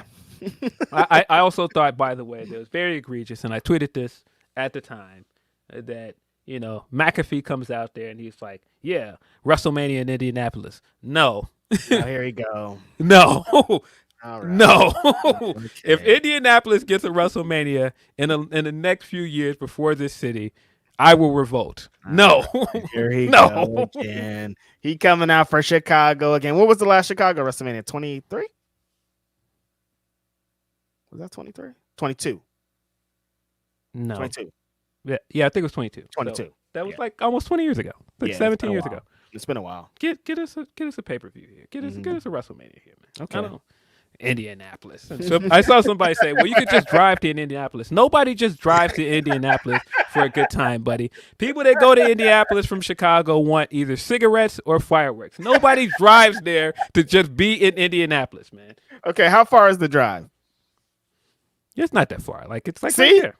All right, you tripping, man. It's like 2-3 hour. It's like 2-3 hour drive. But like, oh no, in the same area, Phil. Y'all in the same gang. Nah. Not the same. No, but I mean, that's to get to Gary. Indianapolis is like more towards the center, but that's why I'm gonna like, be some time. They're way down the list, anyways. I'm sure Vegas will get Indianapolis one for both of y'all. Yeah, no, I thought this was very egregious. I was like, get out. I was literally booing McAfee when he was saying it. I was like, yeah, Colts suck anyway. Took away the Bears Super Bowl as well in 2006. So it's been up for me and the Colts in Indianapolis. Yeah, get them up out of here. Okay. I ain't trying to hear them get no WrestleMania. Fuck There's out an underlining issue here. I hear it. No, it's fine. That's Fuck okay. out of here. Why Why are we listening to him? Why are we listening to this kicker? Get out of here. Get out of here, man. That's Michael Cole's homeboy, Phil. That's Michael Cole's Get out of here, homeboy. Pat. I'm not trying to hear this, man. Take your white choir and your theme music and all this other nonsense and get out of here. You don't want this, man. Get out of here. Let's go. You don't like it? You're not in? No, I'm not in for WrestleMania in Indianapolis. Get out of here. Nah, I would rather, even if it's not Chicago, there's so many other places I'd rather see than Indianapolis. Right. And I'm sure there's somebody in here that's like from Indy and like, why are you hating so hard? Because like I think it's tough to go to Philly next year. Like that's dope, but like Indianapolis, like, nah. Shout out to Jay Rose and them, but like, what? Nah, if you're watching Jay Rose and you're like, nah, what did I do? You live in Indiana. That's what you've done. Damn, this is beef, man. What's going on here? Well, that was in 2006. What was that Super Bowl? It's been a long time, though. You're never going to give it up, huh? We're never going to get this close again. Have you seen this football team? I mean, you know, respect. It's a terrible football team. Skated with our trophy. Peyton Manning and his no. I love Peyton Manning. It was great. That was a great day for me, but yeah, the rest, it's tough. I get it. Nah. I understand. Nah. But neither one of y'all are going to get it, so give it up, Pat McAfee and Philip Lindsay. Yeah, nah. You ain't got no sway kicker guy. Get out of here. Shit, we might get another one before y'all do. No, I can definitely see it ending up in California before Midwest. Mm-hmm. They're not showing Midwest any love. No. We got a 6-man tag match. LWO taking on the Street Profits and Bobby Lashley. Again, another like, why didn't Carlito just come out at the beginning of the match? Why did he wait? That's what I was gonna get to. This was very interesting how they put this match together. That they still had an LWO come out there as a duo and get beaten down because they were outnumbered. And then Carlito debuted. Like, was Carlito just watching the beat down in the back? Like, I didn't understand why they did that. I didn't understand why Carlito didn't just come out towards the beginning of the match. He still would have got a pop. Same thing. I didn't really get that, and it is what it is. But yeah, Carlito is back. If they would have came out, the two of them, and then been like, our partner is Carlito, the pop would have been just as big. It would have been the same pop. Like, I don't understand why. But I didn't really get why they did it that way. But yeah, Carlito is back. We've known for a while that they've signed Carlito. All the way back since like Backlash, they've been talking about him being signed. So it was only a matter of time. Gigantic pop at Backlash. Yeah, it was only a matter of time before he showed up. I thought this was a good way to bring him in. This match was fun for what it was. Mm-hmm. LWO picked up the win, of course. You liking Hurt Business 3.0 at this point? Yeah, it's cool. I still think that they're probably going to add either Mello or somebody else. It's probably going to be a 4-man stable. Mm-hmm. But I'm cool with where we're at right now. It's I think it's going to be interesting to see Street Profits go full on his heels. I mean, change the music, give us a different presentation. We don't need to like reigning solo cups anymore. Just like go full in, make them heels. Right. Put on this. They already got on the suits. Yeah. Dawkins got the clean cut every week. Like, it's lit. We out here. Yeah. So this was fine. This was inoffensive. Right. Next we had the triple threat. We had Io Sky defending her belt against Asuka and Charlotte Flair. This was probably my second favorite match on the card. I thought this was it had some bumps in it a little bit, but this was a good match. I enjoyed it. Yeah, I thought I'm happy about the outcome. I thought that all the women worked hard. Charlotte Flair, not for nothing, Teflon Donna doesn't get enough credit. I think she can really do it when it comes to the ding ding. Sometimes everything kind of surrounding her kind of clouds it, but like when it's time to go, she could go. And Asuka, of course, is one of the greatest of all time. Thought this was really fun. Yeah, I thought this was good. I was very surprised by the finish. Charlotte got pinned here, but of course, being surprised that someone gets beat and it's Charlotte is really funny. Yeah, Charlotte got pinned here, but good for you, Charlotte. But while Charlotte was getting pinned, Asuka was clearly tapping out, and that's why we got the decision this week to give her the one-on-one match. I mean, this was a very WWE Charlotte finish. Can't say I was surprised by it. Right. I feel like they've done this exact finish with her before at some point. Yeah. So I mean, this is going to be. I'm curious if we're getting a women's War Games match this year. I have to assume that that's why they still kept like Charlotte and Asuka on like friendly-esque terms. And so that if who's on the other side, Damage Control, like I love Bailey, but don't nobody care about my homegirl right now. You know, Bailey got a W last night. Good for Bailey. I was happy to see it. But no, she deserves more. You probably could get Bailey and Io and probably some other heels teaming up against like Asuka, Charlotte, maybe I don't know, whatever other baby face that they can put together. You can't even think of one. Just because I'm trying to think how they're going to make this work. And that's why I'm curious if they're going to do a War Games match, because there is some story stuff you can do there. Right, like they don't have to. It doesn't have to be two factions. They can't. You can put Shotzi on the other team. Shotzi's been Shotzi is feuding with Damage Control for most of the year. Maybe that's where they bring Bianca back. Maybe Kyrie's on the team. I don't know. You can put together a team of babyface. Bianca, I forgot about Bianca. She's somewhere out there. Yeah. I don't know, but I'm very curious. You think they should do it? Just because at this point it's going to be just because I don't think the stories are strong enough. Like we're not like we need this women's war game. It's just going to be like they're going to get there. Yeah. I don't know. I'm curious to see if they announce a women's War Games match. I mean, you could clearly see what the men's War Games match is going to be. Yeah, totally. So I don't know. We also got John Cena and LA Knight versus the Bloodline. This was fun for what it was. It was another very passable match for me. It was really to give LA Knight the W and get LA Knight this pop in front of this crowd, but the rest of it was just kind of like. How are you feeling about the Cena matches? I feel like Cena is just there for the pop. He's there to get his pop. He's there to do his like wave and thanks for being here stuff. But he's not. The rest of it, he do not. As soon as that bell ring, he do not care. it feel like he's kind of going through the motions a little bit, right? But that's fine. That's fine. But I don't expect him to be out trying to go out there and have like these like great like focus matches. Me neither.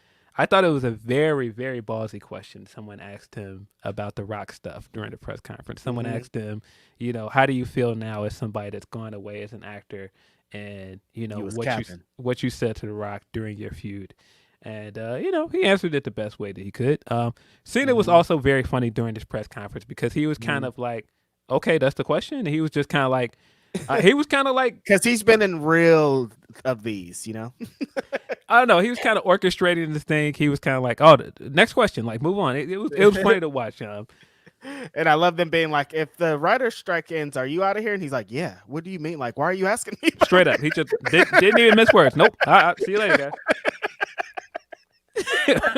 Thought he would have like some nice milky. No, I'm gone. What do you want?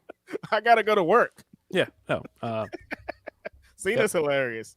Yeah. But yeah, he's definitely when the bell rings, he's like, he's not even trying to do Cena. He's like, give me this pop. So Just let him be a manager. Oh, he's gonna wrestle on the Crown Jewel show, huh?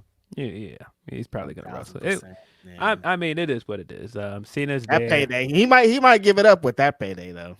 Yeah, he's taking the pictures with folks backstage. He's doing the wave and happy to be here. Mhm. It's good for the younger wrestlers because they all get to see their hero, and some people some of them get to interact with them. He's coming out and they're capping every time and saying he's the greatest of all time.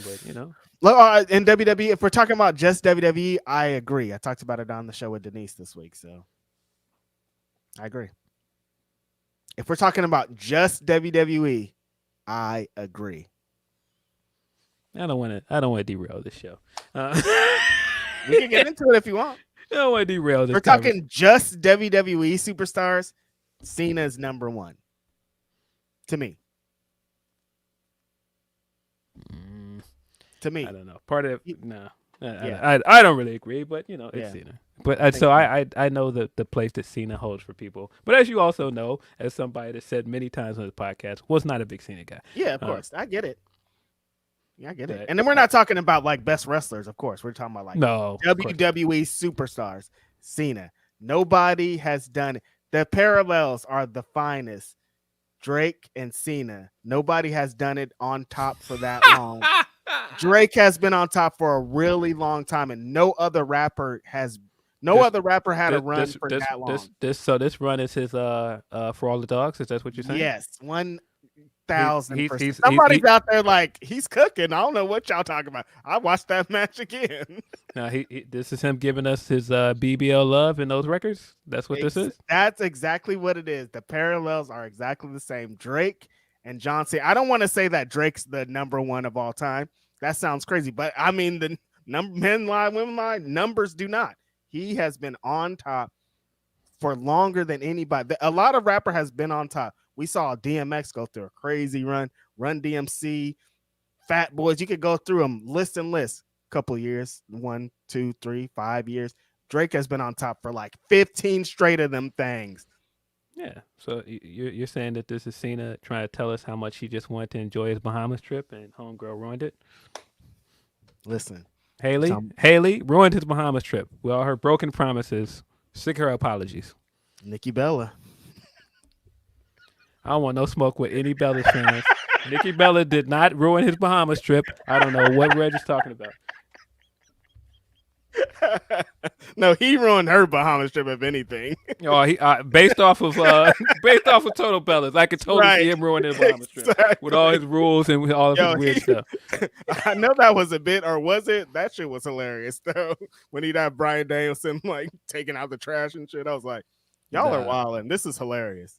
One of my favorite clips from that show is him walking back in the house and her dog bit him and he's like, whoa. And he's just like, yeah, no, this is what's gonna happen. We're gonna call animal control. Animal control needs to come and take the dog away. It's funny because he played his character really straight though. Like he wasn't trying to get into no shenanigans. He was just trying to be like a drill instructor. Hilarious. Yeah, Cena's great. Listen, man. Go. That's why he's a go. That's what I said. Number one. Listen, Cena coming out and hitting the dogs will be dogs.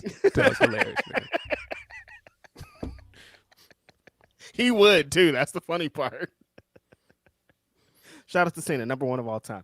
And last on this card, very controversial things surrounding this. A lot of people had opinions on this week.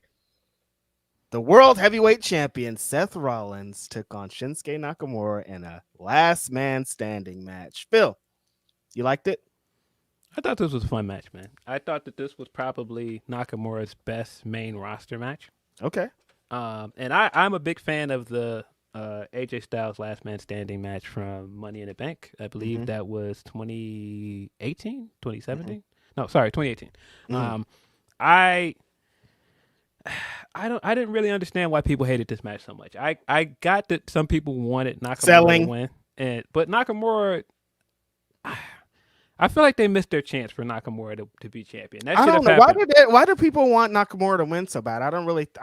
It doesn't look like the move. I understand, but like if you look at the story, if you look what story's been told here, Nakamura's not the one to beat Seth Rollins.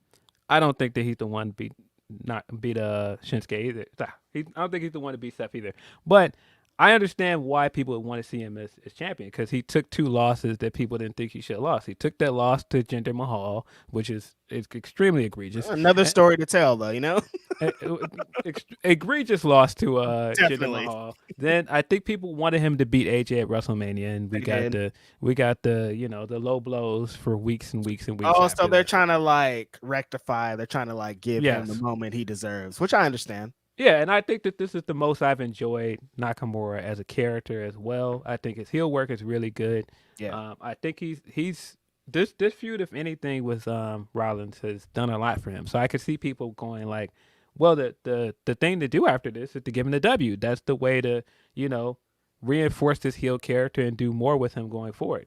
I never expected him to win this match, and maybe that's why I wasn't disappointed by it because I always figured he was going to lose. Now, I wouldn't have been mad either way. I think if he won, I would have been cool with it, but I just didn't expect him to win. It's Nakamura. But I thought this match was good. Most people were complaining about Seth Rollins getting his back worked over the whole match, and then at the end of it, he still comes out to win. It's like, it's wrestling, you guys. Come on.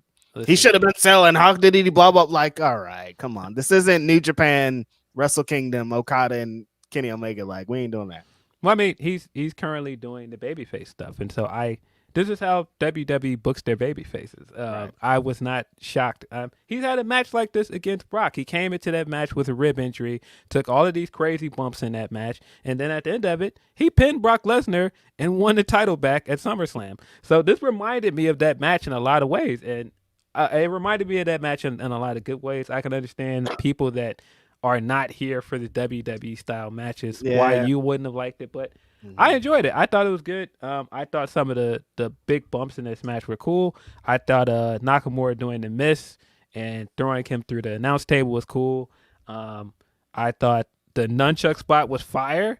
Wasn't expecting that. That was cool. I thought Nakamura and Rollins doing the Falcon Arrow spot into the table that led to the finish was cool. The crash pad thing that people were making I thought that was very stupid because we couldn't see the crash pad on TV. The only way we saw it is because somebody in the audience saw it. And gasp, I don't know what to tell you guys, but wrestling is not real, so they use crash pads. Like, what are we doing? Like, if some of the greatest moments of all time, let's think about it. One of the greatest moments in WWE history is Steve Blackman hitting Shane McMahon, and he falls up really far onto a big giant crash pad. You guys like. We want, like, if there was a different angle for some of our favorite things of all time, it's going to look like that because that's what the fuck's going on. It's a wrestling TV show. They're not filming the stuff that happens.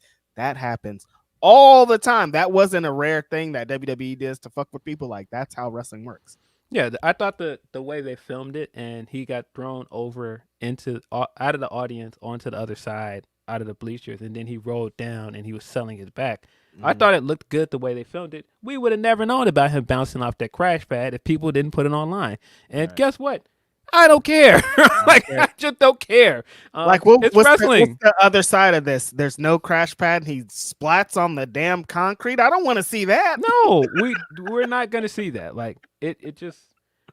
Oh, he should have been dead. He should have killed. No, dude. I want to see Seth Rollins be as safe as possible, bro. And if you got to be offended online with it, fuck off. You're just gonna be offended. Yeah, I don't know. I thought this match was good. Are you kidding me? My guy winning and doing the Kobe finish in front of the crowd with his belt up as champion. I was like, nah, get this out of here, man. Rollins is still up, man. We're still #1 wrestler in the world, still world champion. We're still up, buddy. You've been eating, Phil. I'm not mad at it. Rollins has been doing exactly what he should have been doing as champion. You know. I look, and I know people are like, I don't know. This reign ain't really hitting for me. I think as a babyface, I've enjoyed this more than. What's their issue? Is my thing. Because Gunther's the dark cloud over him, but like, okay, Gunther's also having great matches. That doesn't seem like Gunther's having great matches. I think what it is that he's beat 2 people that people think are overdue for a win. Okay, Finn Balor is somebody that people wanted to see win a world championship. And Nakamura is also a guy that people wanted to see win. But this shouldn't be on Rollins, though. Like it's not on Rollins. He shouldn't have to fix the problems that happened 5 years ago. Like, that's not his fault. Because I mean, I just don't understand looking at this and going, well, Rollins should just lose because this guy should lose. No, Rollins is getting some of the loudest reactions. The guy is super popular. He's having good matches. we wanted them to turn him face because he was getting too I guess popular to some stay people heel. don't love the matches if But we're I on the think other side. I don't know. I don't know. I've been enjoying it. I enjoy Seth as champion, but I'm a Seth fan, so I don't You know. are a Seth fan. That's right. That's what I'm trying to get at. Some people are not. They don't like the promos. They don't like the gear. They don't like the matches. You know what I mean? So I get it. Yeah. I thought the match was fine. I thought I wasn't. I guess that's where I land on it too. Like I didn't expect Nakamura to beat Rollins here. Like it's either going to be Gunther or Drew. I feel at this point, like if I'm going to believe anybody's about to beat Rollins, the other side of that is going to be either Gunther or Drew for me. Yeah, I enjoy where we went with this. I'm surprised we didn't get a Money in the Bank cash in. Yeah. Also very surprising. I didn't get that backstage segment that they have where Rhea's like, "Give me your briefcase." I'm like, "What?" Yeah, I mean, Why? I love that Rhea is basically the leader of Judgment Yes, Day. I love that but she calls the shots and all these things. But that's muddied her per title range. She's on some MJF stuff too. I was very confused why you wouldn't just cash in, because this guy just had a last man standing match where he's dead. He's injured going into the match. He's coming out of it even more injured. This is take your win. What the Money in the Bank briefcase was built off: last man standing matches. Like most of them have been cashed in on last man standing match because the guy's going to be dead at the end. He's bones. Pick the bones and get the win here. Like at least tease it. You weren't teasing it with Roman. Now you're not even teasing it with Seth. What are we doing, you guys? Yeah, I thought the stuff from Monday was good. I thought Rollins coming out there and selling the injury some way. He sold it during his entrance, and then he cut his promo, and Drew comes down, and he immediately thinks Drew's going to jump him because, of course, everybody else he's coming to contact with, a champion, has jumped him. He's been getting jumped by Judgment Day for weeks, getting jumped by Nakamura. So the second he sees Drew, he's like, "Oh man," and he knows he's hurt, so he can't really do anything about it. And I thought that was a good way to play this. And then we got Drew yeeting the briefcase again, which was hilarious. I don't know. I'm fine with the Seth stuff. I don't know why people are so down on it, but Seth is polarizing. So what do you think they're gonna do with Priest's cash in? Where do you think they're gonna do it? I don't know, man. I don't know what to make of this cash in now. Like, right. I thought that it would have happened by now. The fact that it hasn't is kind of strange. I don't know. It could possibly help if they're trying to get us to forget about it. That could lead to a pretty big pop, because that's kind of what the Fastlane thing felt like to us. Is like they're trying to just like give Rollins his moment. If they give Rollins a couple of these moments, and then when it does happen, we're gonna be like, "Oh yeah, he does have the briefcase." So I guess it could work. Is he gonna successfully cash in? I think. I don't know if he's gonna successfully cash in. I don't know, but I think this is all still leading up to him getting more and more beat up as champion, and him it getting harder for him to hold on to that belt. And like when he finally feels like he has this resilient win over somebody, then you're gonna hear the full on Judgment Day meme, which it was hilarious. We got the meme on TV this week. Yeah, but this was a passable pay-per-view, to be honest. Yeah. I can't. It wasn't bad, but I don't think I could say you missed much if you didn't watch this pay-per-view. No, it definitely felt like a B pay-per-view. There were some strong moments on it, some strong wrestling on it, but if you missed it, you could catch it on Twitter and be fine with it. Yeah, I don't think that this show was indicative of how hot WWE is currently.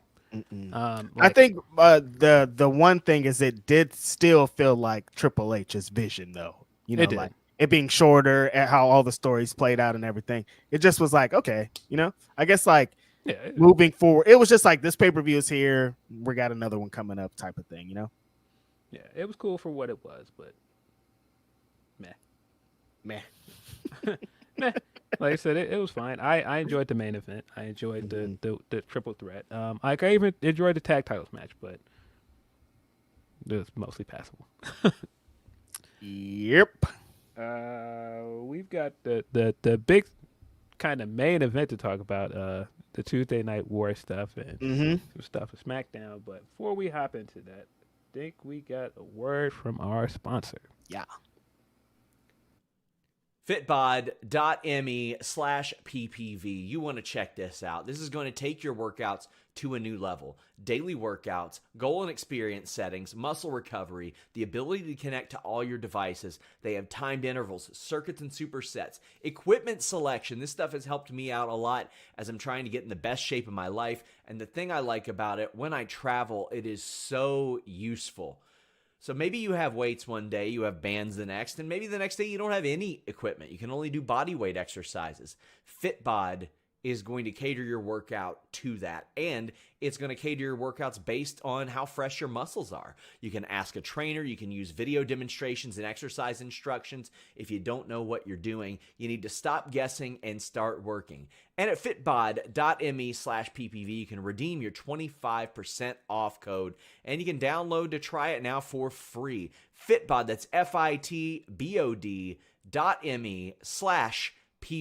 Over 150,000 5-star reviews and over 5 million downloads.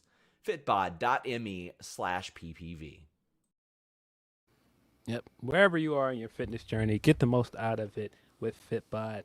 You can use our code as well. That is Fitbod. That's fitbod.me/Grapsody. Do you have any other super chats? Oh, I did not get our guy. You didn't get to the Tony P one. Humper chat. My bad, Tony P.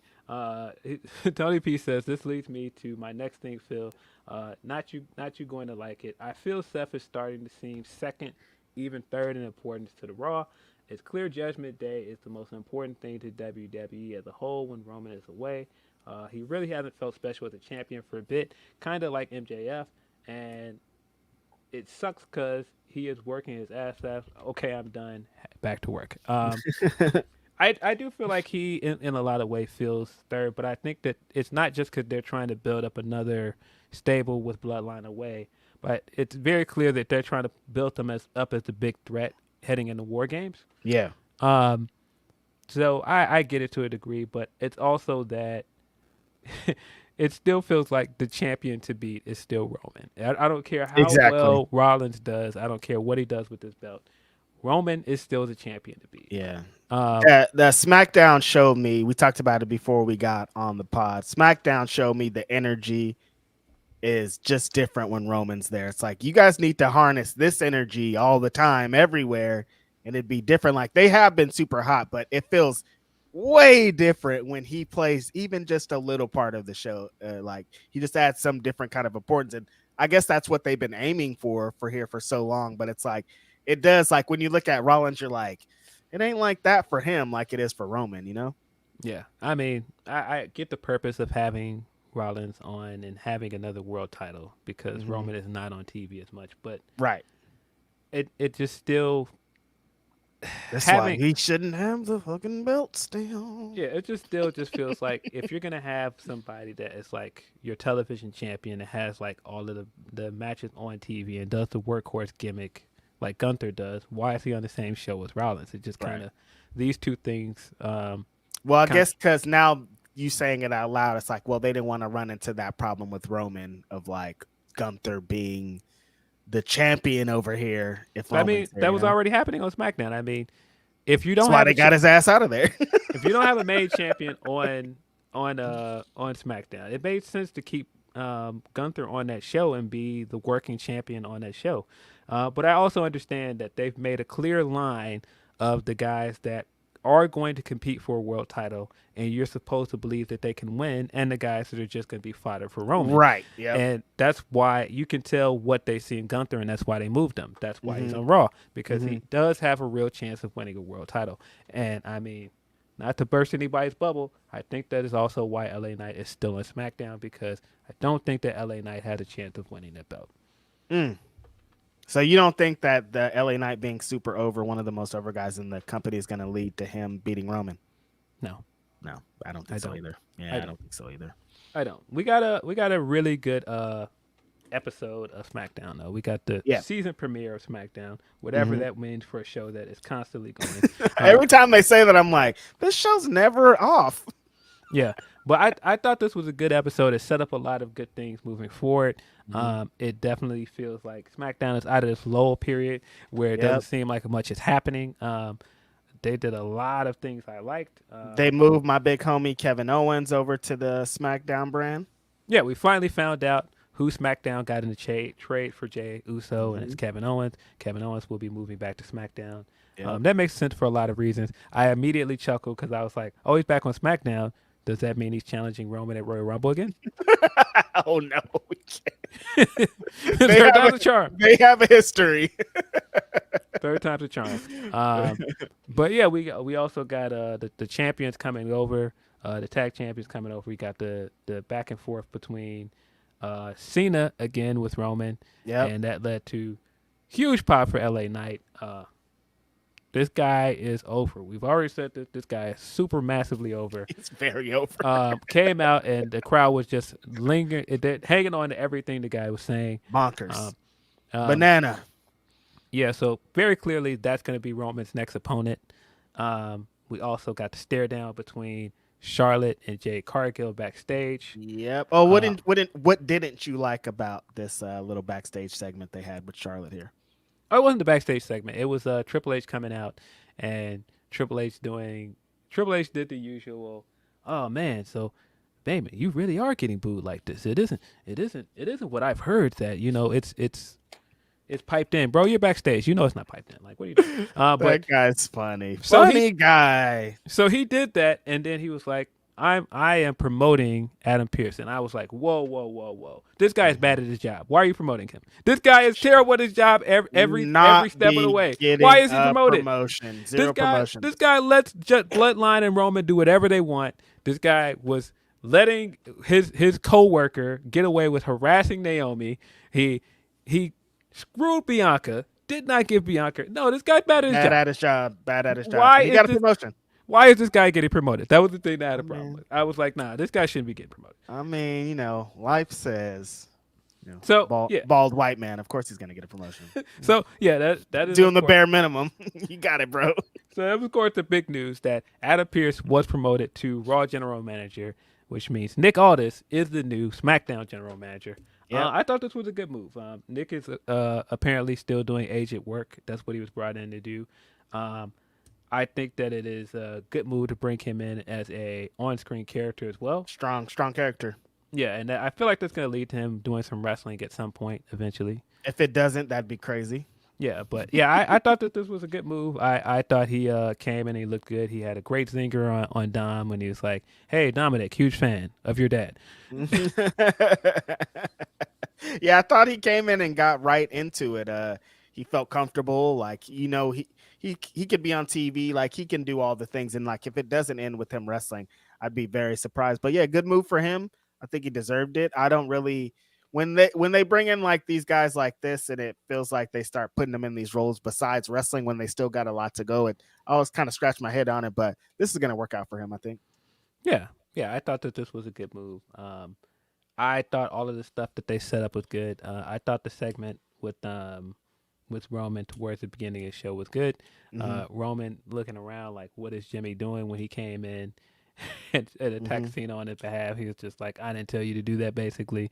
And then they had that backstage segment where you can tell that Jimmy is doing two things. He's trying to step into the role of tribal chief, but he's also still trying to have this kind of relationship that he has with Jay, with Roman, and Roman is just looking at him like, nah, get out of here. Like when he tried to do the yeet with him, and he was looking at him like, nah, get out of here. Nah, that's not what type of time we on. Okay, so they had a Roman Reigns and Cody Rhodes stare down on this SmackDown episode. Is that just for the War Games match, or is that to continue telling this story next year at WrestleMania? No, I feel like we're still getting Cody versus Roman at WrestleMania. I feel like if anything, the tag title stuff is a way to circle back to Cody versus the Bloodline. You've got some good things here. Like, ironically, Jay is the guy that gave Cody a way to show up back on SmackDown because they're teaming up together. Right. Also, that Cody was the guy that brought Jay in over to Raw, which I don't know how that works. I don't know how this guy has the power to do that. But Cody can just do whatever he wants. That's what's up. but whatever. I think that Maybe he's an EVP over there too, and we don't know it. Yeah, I think there's a serviceable way to circle back to the Roman and Cody stuff. I thought that the way that they played up the stare down was really good. They hit Roman's music, and then we just see Solo and Jimmy, and they stare them down. It looks like we're getting a tag match, which I'm assuming that's the Saudi tag match. That's probably gonna That happen. feels like a Saudi match, yeah. So you set up that tag match, but that's at the end of the month. The first week in November. First week in November, okay.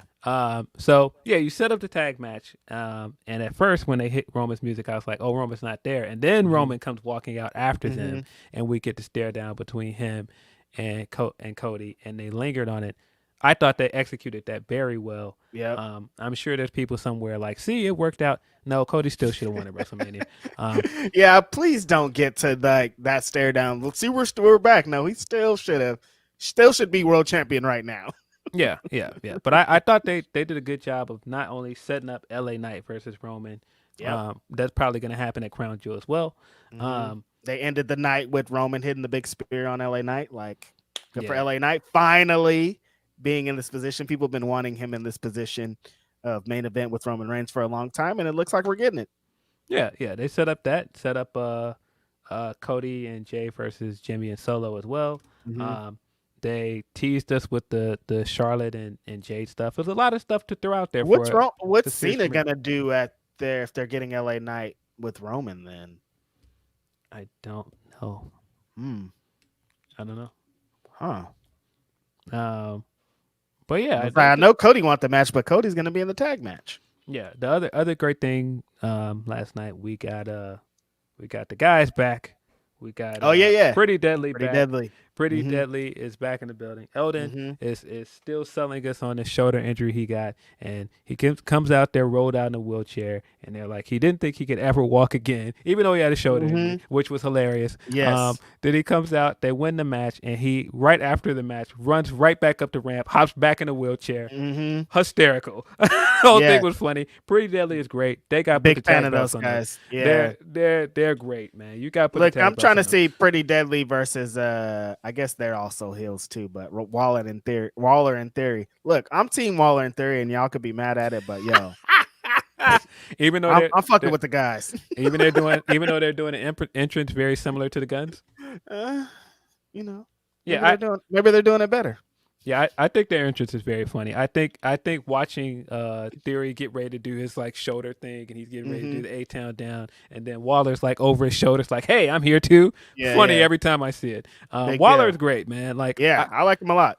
I think Waller adds a lot to Theory. He makes Theory more interesting. He makes him more palatable. Yeah, there was like something always maybe people think a couple things missing with Theory, and I think Waller fills those gaps, and it's going to really work out for them. But yeah, really excited to see Pretty Deadly back because I'm a big fan of their work. And that just like really ups the tag division. We still got to split these championships up, I think, because you do. That's just muddying everything up. But there's some teams finally on the horizon. If we could get it together, it could really work out.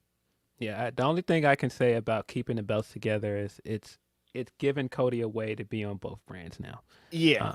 But I do think they've got to split those belts up because you've got too many tag teams that are now showing up on SmackDown that need something to do, and it's starting to turn the same way on Raw because now you have DIY and you have other teams showing up.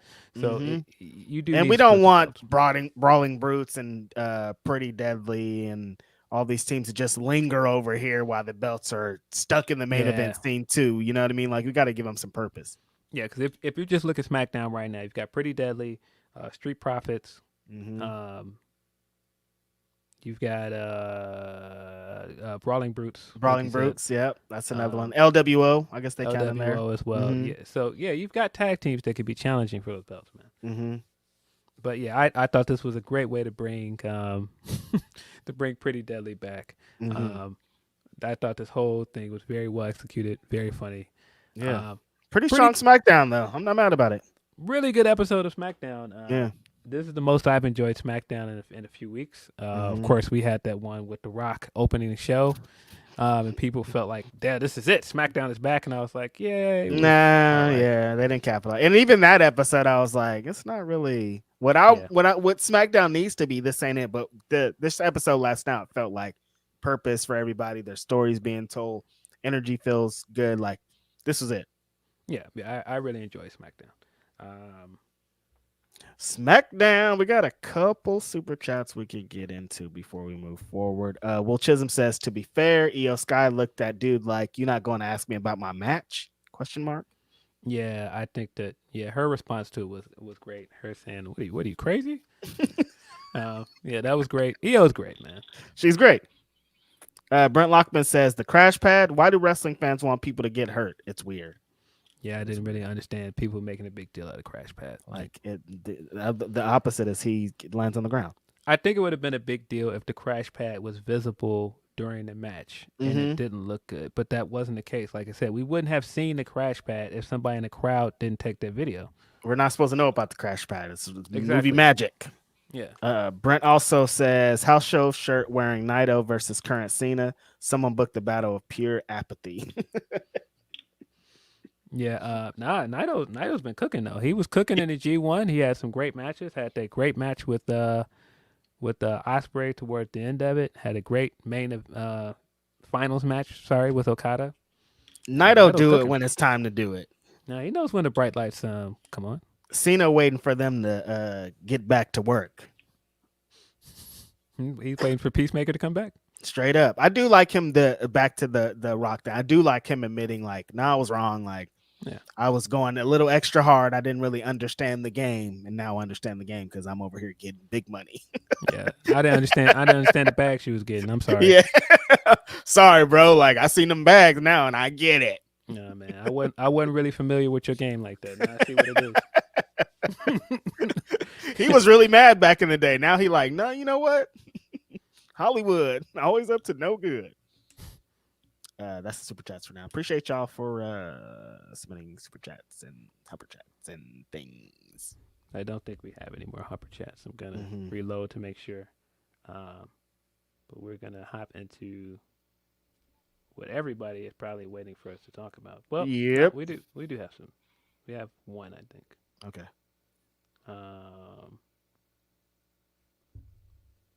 The Rock. No, we have a few. We have a few from Bizarre Big L. He says, let's give some love to Big Bill. He has worked so hard from where he was. He has gone from some deep low points to getting into the most insane shape of his life, killing it in multiple companies, and showing his skill and charisma with anything he is given. Yeah, I agree. Big Bill has been smoking it, man. He's really good. Like I said, most improved. Yep. Also from Bizarre Big L, he says, regular customer of mine gave me the best scenario about Exodus. He asked me, would you ever reheat McDonald's French fries? Sometimes the realest advice comes from the most random places. It looks like they just put both for next week after Collision.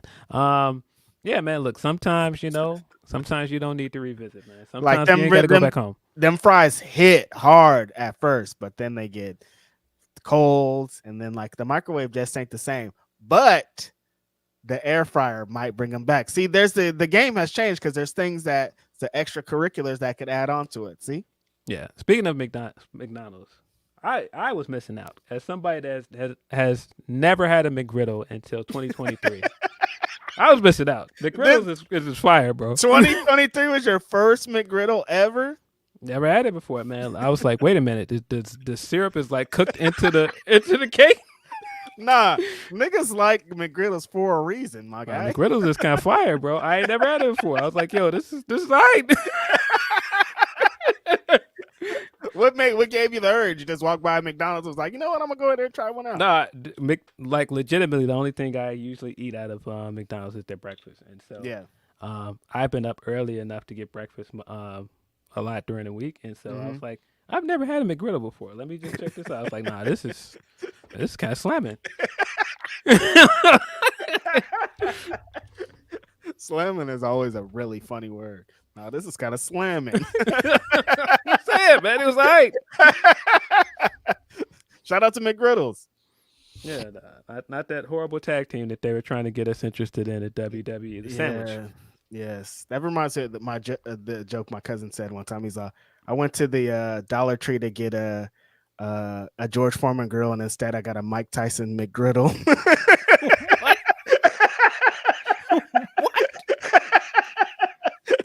Shout out to my cousin Germs. Yeah. All right. Whew.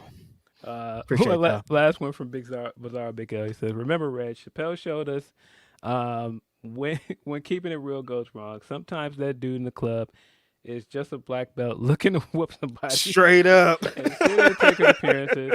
Are my issues with booking? It's an adrenaline shot, not substance, just pops. Yeah, I feel like that is a good way for That's us how to we segue. into the Tuesday Night Wars. We are back. Title Tuesday versus NXT. Yeah, I, as somebody that doesn't watch NXT consistently, I have been tuning in more to see what's going on because I have enjoyed stuff like the Trick and Mello stuff. Right. Dragunov has been killing it. Just seeing what Becky is doing with the women's title as well, and just what they're doing with the women's division. There is good things there.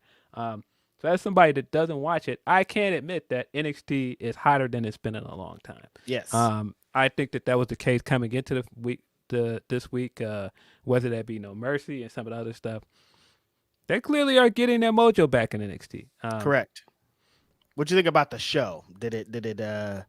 I watched the whole thing in full, and it was it was a WWE show. That it was WWE, but like a main roster show compared to the most NXT. I felt. So here's the thing: I don't watch NXT live on Tuesdays anyway, so I wasn't gonna watch it live if Dynamite was on. I was gonna watch Dynamite because I watch Dynamite live every week. I don't usually watch NXT live. So I watched Dynamite on Tuesday, and I watched NXT the next day. NXT is just not for me, man. That's I just think that that's the conclusion I came to, man. Yes. There are things I enjoyed about it, but on the whole, it's just not really for me. I like a lot of the stuff with Cody. I was just like, I guess like the announcements he had, which were very like thin announcements. Like we assumed it's going to be the Dusty announcement. Yeah, we know it was. Yeah.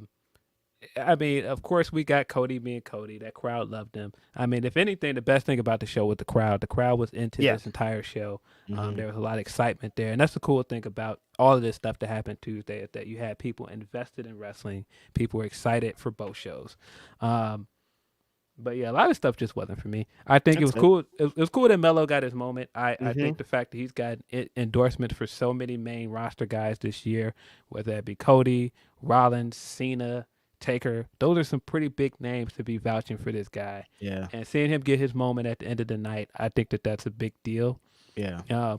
I think that this was a big moment for Braun as well, being in the main event with this as well. I thought this was a good way to show that Dragunov is kind of a star as well, because Dragunov was right in the mix with Cody. He had the match with Dom, which I didn't really understand why they booked that. One of Dom's best matches, though. It's Dragunov. Dragunov don't miss. He don't. He does not. I know that that's Melo's catchphrase, but Dragunov don't miss either. He don't. But yeah, this was great. I thought that was great for Dragunov. I think that there was stuff about it that was good. Asuka's match with Roxanne was great. Yep. But just on the whole, like the backstage segments, I still am just not really into them. I think maybe it was Ibu made a good point about how, like specifically on that Asuka backstage segment, like they looked like dorks, like praising Asuka and being like, "Oh my God, I can't believe like a big star is here." And then Tiffany Stratton came in and was like, "I'm a big star." Like that's kind of where I fall on it. It's like, okay, we have these stars, but they're not big stars like these guys are. And it kind of takes away from the NXT people. Like, and then also like there was this head-to-head thing and people were like, "Oh, this company," but like next week, we're not going to see John Cena, The Undertaker, Paul Heyman, all these people on NXT again. So it's like, you're not even giving me what I really came to see. Yeah. A lot of campiness of this stuff is just not for me. Right. And some of it is funny, but some Shawn of it Michaels, man, he likes it. He likes that comedy. Yeah, some of it's just not for me. I won't say that this made those wrestlers look like dorks, but it very much felt like the same thing that they do with Raw 30 and the 25 Right. specials and stuff.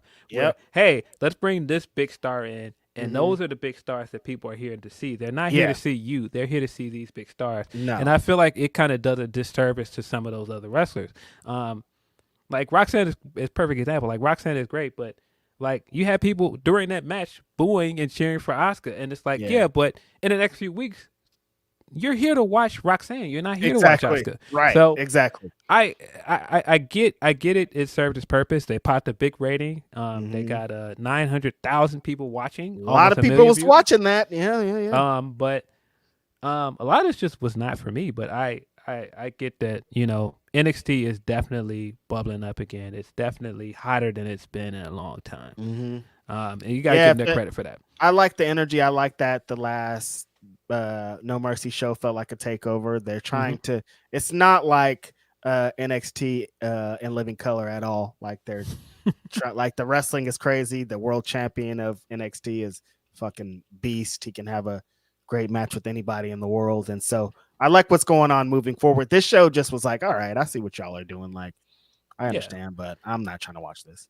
Yeah, it had it had all the trappings of a main roster show. Like Yeah. the timing when Dom came out, it was like almost exactly what happens on Raw every week. Mhm, Even the fact that Cody was in ring and everything, it was all exactly the same. Right. Cena's placement on the show, like Heyman's placement, and I still don't understand why you needed them for that match. But I mean, I guess, yeah, I mean, it was cool for what it was. Like I said, I watched it next day. Can't say that I was as excited for Dynamite because I watch Dynamite regularly. Yep. That's I think that's the difference too. It's like NXT did this crazy big main roster style show, and Dynamite just did a really good wrestling show like they always do. That's gonna, they're gonna do it again next week. It wasn't like anything crazy out of the ordinary, but they did have a really strong show. Like I said, we've been saying it a couple times on this pod today. Bryan Danielson and Swerve Strickland, brother. Yeah, I think for my taste, Dynamite I enjoy more because Dynamite is just for my preference. I want to see the matches. I want to see like the stuff. I want to see the graps. I want to see all the cool stuff. But they had Swerve and my big homie back to back. Like, what you think I'm about to pick? You had Swerve wrestling one of the greatest wrestlers of all time. And so I knew what I was going to be excited for. And this match delivered. I thought the opening match was very, very good. Man. Swerve being in there, hanging with one of the best technical wrestlers ever on the technical side. And he was still doing stuff that is unique to him. The house call he hit on Bryan, I was like, whew. Like, this was fire. And it looked like he was going to win until, Hangman came out there sticking his nose in other people's business again. What you doing out here, Hangman? Come on, bro. But I get it. This is leading to more with Hangman and Swerve. Definitely excited for that. But I thought the opening match was really good. Yeah. I mean, Bryan Danielson and Swerve, we all knew what to expect, and it was executed right here. Bryan Danielson, just like Dragunov, you could put anybody in the world on the other side and it's going to be great. But then when you have another great person on the other side and they both get to add their unique elements of wrestling together, Swerve, this is the first time matchup for these guys.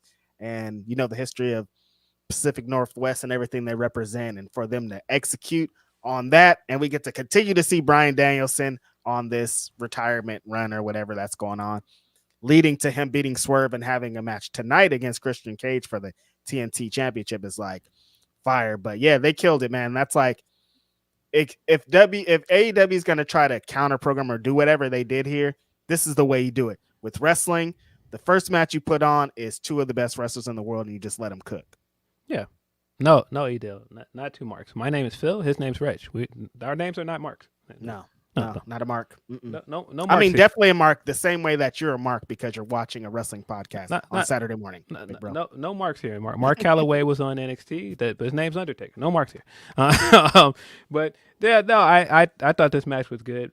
Swerve continued to prove that he's ready to move up into the main event scene. I thought this match helped to continue to put that over. I'm not too upset about the fact that he lost because I don't believe that he was going to move on and have the TNT title match with Christian and beat him. I still feel like the story there is Edge versus Christian. So I didn't have a problem with this. I thought the other matches we got here were fire too. Like you said, we got Hobbs versus Chris Jericho, and Hobbs annihilated this man. Like I said, basically squashed this man. Just like I said, I told y'all it was gonna happen. I said, count your days, Chris Jericho. He didn't count his days, and then he got ran over. Yeah, no. This was I thought this was a good way to put over Hobbs and what do you call it? Don's family now. This was a good filler. I'm not sure when Sammy's going to be back. It feels like they're trying to bide their time before Sammy comes back. And this was a good way to do that. I was here for it. Yeah, man, my big homie. Like, what more can I say? He looked great. Got some new gear. He looked menacing. Destroyed Chris Jericho. Hit about 10 spine busters on him. Pinned him with his knee on his face. Like, this is the Hobbs we're talking about. I'm loving everything that's happening with Hobbs, and I get so excited just seeing him in positions and opportunity. Like, not for nothing, that's Chris Jericho. Like, that he beat. Chris Jericho, like, we know his resume, we know his history, and he beat him bad. And so, like, beat him. He dominated this man. It's crazy. We shout out to Chris Jericho, because as a wrestling legend, he does not have to do that. He could have won that match if he wanted to. Yes. Also got a international title match. Ray Phoenix versus Orange Cassidy instead of John Moxley, because John Moxley was not cleared to wrestle. I thought that this was a good replacement. Orange Cassidy is Orange Cassidy. Ray Phoenix is Ray I'm about to say Ray Cassidy. Ray Phoenix. And this was dope. I thought I can tell that this is another one that was kind of bogged down by injuries. It seems like Phoenix has like some kind of injury that he's dealing with, maybe a nagging injury, because this wasn't a very long match. And, Orange Cassidy is international champion again. I feel like this is a way to lead to Mox coming back and probably beating him for the belt again. And I don't have a problem with that. I thought this match was good. I would have liked to see, what Mox and Ray Phoenix could have done, but man, this matchup, for whatever reason, we just can't get right with this one. We cannot get it right. This international championship has been plagued with some very unfortunate things the last couple weeks, last couple months. So this kind of sucks for John Moxley. Hopefully he gets well soon. But yeah, Orange Cassidy's back. Hopefully Ray Phoenix gets well soon too. This is like such unfortunate circumstances. I mean, but for what they did and what they had, I thought Orange Cassidy and Phoenix had a pretty good one. And I mean, if you need by some weeks, like Orange Cassidy's the one you probably do it with this championship, right? Yeah. I feel like the unsung hero of this episode of Dynamite was Timeless Toni Storm. Oh yeah. Her vignettes this week that led up to her showing up to interfere in the women's title match was really, really good. I thought the way they used those to lead up to it was very smart. I think everything that they are doing with this character is really good. It certainly seems like she's going to challenge for a title soon, whether it be the TBS title or the women's title. I'm here for it. Again, I've been saying if they don't give this woman a big moment in Hollywood, what are we doing? With this character, Hollywood, LA, you've got to do it. It just makes too much sense. But I thought all of the silent film stuff was very, very funny. Her introduction to it and how she was enunciating and everything was very funny. She is definitely the number one character, maybe even on the whole roster right now, with how they're invested, them having the movies, just all the time she's getting on every single show. Like, she's doing exactly what she was doing when she was the AEW Women's World Champion, where she was on every show having a match, getting segments in. Like, she's just who it is. Toni Storm, like you've said on this podcast plenty of times, one of the best signings that AEW ever did. Even better now, like, she was good, and now she's into this character and she's locked into something different. It's crazy to see. And again, the matches are fun. Character works is amazing. Like, it's going to be hard to deny putting a championship on her. So yeah, I could probably see that same thing at Full Gear. We'll see her winning one of these championships, because you might have to. You're running into like, we have to territory because she's so over. Yeah. Of course. And that tied to the women's thing, right? Yeah, of course, led to our women's match. I thought the women's match was good for what it was. It seemed like it struggled at points, but I thought this was the right outcome. Yep. I said at the time, I did not think they should have put the belt on Saraya. I thought it worked for what it was. It was a good home crowd pop, whatever. It was a good moment for her, but I just didn't understand derailing Sheeta's title run to do that. Didn't make a lot of sense. And so I'm fine with getting back to Sheeta's champion. We got her as 3-time champion. I thought that was the right move. Big moment, big deal. She deserves it. Yeah, I thought that this was a good way to reward her on 2 monumental episodes. You rewarded her on the 200th episode earlier this year, and then this year where you had the big matchup with NXT, you rewarded her again. I think that just shows how important Sheeta is to this company. Yep. She's had several main events this year where she's delivered. And I thought she got the best out of this matchup. Again, Toni Storm showing up and doing the character stuff, popping up out of nowhere, hitting Ruby with the shoe. Hilarious stuff. Yeah, I can't say that this was my favorite match of the card, but this was definitely one of my favorite moments. I just love seeing Sheeta get her moment. I thought the finish was good. Because I was definitely worried when we saw the spray paint come out again. I was like, oh, no, not the spray paint finish again. But I thought they did something really smart with it. I love how she turned the tides on Ruby and flipped it and sprayed her in the eye with it to get her out of there and everything. Sheeta's just so good that she could get you anytime the pinfall happens, the way she always gets there is so great. And like, this was a big win for her. Big moment. I hope she gets to get something off before, because like is it going to go to her and Toni Storm? Is it going to be Toni Storm and Chris Statlander? Like, I don't really know what's going to happen, but I hope Sheeta gets the opportunity to cook, because she keeps getting the big moment, but then afterwards is what we need more of. Yeah, I hope this leads to more of Sheeta with the belt. But yeah, this was the right move for me. I would have liked to see more with the women on this show, but I think it's a good sign that not just Sheeta got the win, but they're continuing to push Toni as one of the main characters on the show. Right. I said I have to assume she's going to get a big title match at the upcoming pay-per-view. I don't know whether it's for the main title or TBS, but I have to assume that's where we're going. Yes. Excited about it. And in the main event, it was Adam Copeland versus a literal dinosaur, I heard. Yeah, we did get Adam Copeland's AEW in-ring debut against Luchasaurus. I enjoyed this. I liked Luchasaurus did all of the, trying to put him through the paces. He had to deal with all the shenanigans.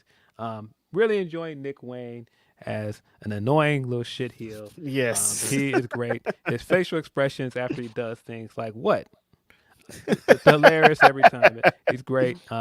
Just the way he kind of stands next to Christian with his chin up, and he's just like, yeah, this is me. Very punchable face and everything. Great stuff. Yes. Yeah, I think that's probably my favorite part of this whole thing, because, man, I was just watching Nick Wayne at West Coast Pro months ago, just in the little stateroom, and now he's in main events with Adam Copeland, formerly known as Edge, and it's like, yo, that's crazy. This guy's a kid, but he's like out there shining, getting to look good, getting to get speared. Like, all the thing is really, really dope.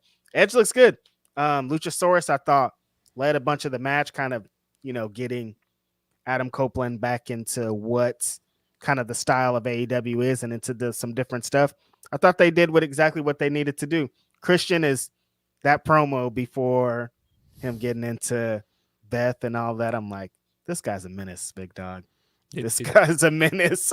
Did you catch what they did? They opened the show with Christian from backstage, while on the other channel, Cody was talking about his dead dad. Yep. It's a sick game, man. Yep. Christian just being the whatever he is for dead dads is like, yeah, crazy game. Yeah, no, they've done a few of these now. Very funny. But yeah, also we of course didn't talk about, we got a 0-hour match. Oh yeah. We got a 0-hour match. There usually isn't a 0 hour for Dynamite, but here we go. We got Eddie Kingston versus Minoru Suzuki. And this was good. This was, I mean, it's what you would expect from both these guys. It was a Ring of Honor and New Japan Strong title match, and Eddie won. But yeah, this was cool for what it was. Yeah, this was Suzuki being exactly who he is. Eddie Kingston, I think, is the perfect one to be Ring of Honor champion right now. I know we talked about he should have won earlier this year, but I don't know. Everything just locked him going to Japan, him winning the New Japan Strong belt, and then him winning the Ring of Honor championship. Exactly what he's doing right now is like perfect. Matches like this, doing stuff like this, just going out there, letting him be Eddie Kingston. I need more of it. Yeah, no, I feel like we needed more of Claudio the heel champion before then as well. So I think it worked out the way it was supposed to. And then, of course, Eddie got the big win in New York. So I think it worked out the way it was supposed to. Shout out to Eddie Kingston. But yeah, this was a exciting night of wrestling. Of course, the timeline was being the timeline. You got, of course, all the crazy takes of it. I was out of here before the rating stuff came out because I don't care about ratings. And I knew people were going to do what they did with the ratings. AEW got throttled in the ratings. I wasn't surprised about it. NXT got almost 1 million viewers. AEW got around 600,000. Yeah, when you couple that with Tony doing everything he was doing online, not a good week for them. I think it was also with what people have been talking about with the sales for the shows and other things. It raised a question. Big old Dave Cheese, Miggity Meltzer, was saying that, does this mean that AEW is cold? And it's an interesting question. Because I do think that WWE is on an upswing right now. I think WWE is currently the hotter product. Whether that be like their ticket sales, like just having The Rock on their show, having Cena back, having Roman back at the perfect time, having speculation that Punk is coming in, what Becky is doing, NXT is coming back around and people are enjoying it. I definitely think WWE is currently on a hot streak. Yes, but I don't know if we should compare to that because nobody can beat that. That's the machine. Like I said, you can't out Pizza the Hut. I think it's the definition of that big ad during Fastlane as well. You can't out Pizza the Hut. A lot of pizza. We got the stuff backstage with Pizza Hut stuff. You had Xavier bringing pizza to commentary. Pretty egregious. It's so funny because somebody was tweeting me on Tuesday like, "Oh, actually, I'm eating pizza right now. We're watching NXT." I'm like, "Yeah, because I'm sure you watched Fastlane and they subliminally showed you that you wanted to eat pizza." Yeah, a lot of product placement for Pizza Hut. But yeah, you can't out Pizza the Hut. If they thought they were gonna beat them in the ratings that night, that was a bad plan. I thought them being on Tuesday, they were already going to be affected. So it's all that. Like I said, what's the definition of cold? Because Wrestle Dream, All In, All Out, Forbidden Door, these shows all hit. They have the shows have it like they've had a bunch of hitters. So what do you mean by cold? Like cold as in some fans don't want to go watch it? Like it's like, where's the definition at? Because the execution for me has been great. I love Dynamite. I love Wrestle Dream. You know what I mean? So I don't really understand. What do you mean? I mean, I think it was fair to think that they could win this matchup because they won a matchup last year when Title Tuesday went up against NXT. I think by comparison, AEW is cold. Yeah, if we're comparing to WWE, yeah, of course. By comparison to WWE, I think they're cold. I think that's not just like certain stuff like that's undeniable. Like there's some of the publicity around AEW, some of the negative press, stuff like the ticket sales.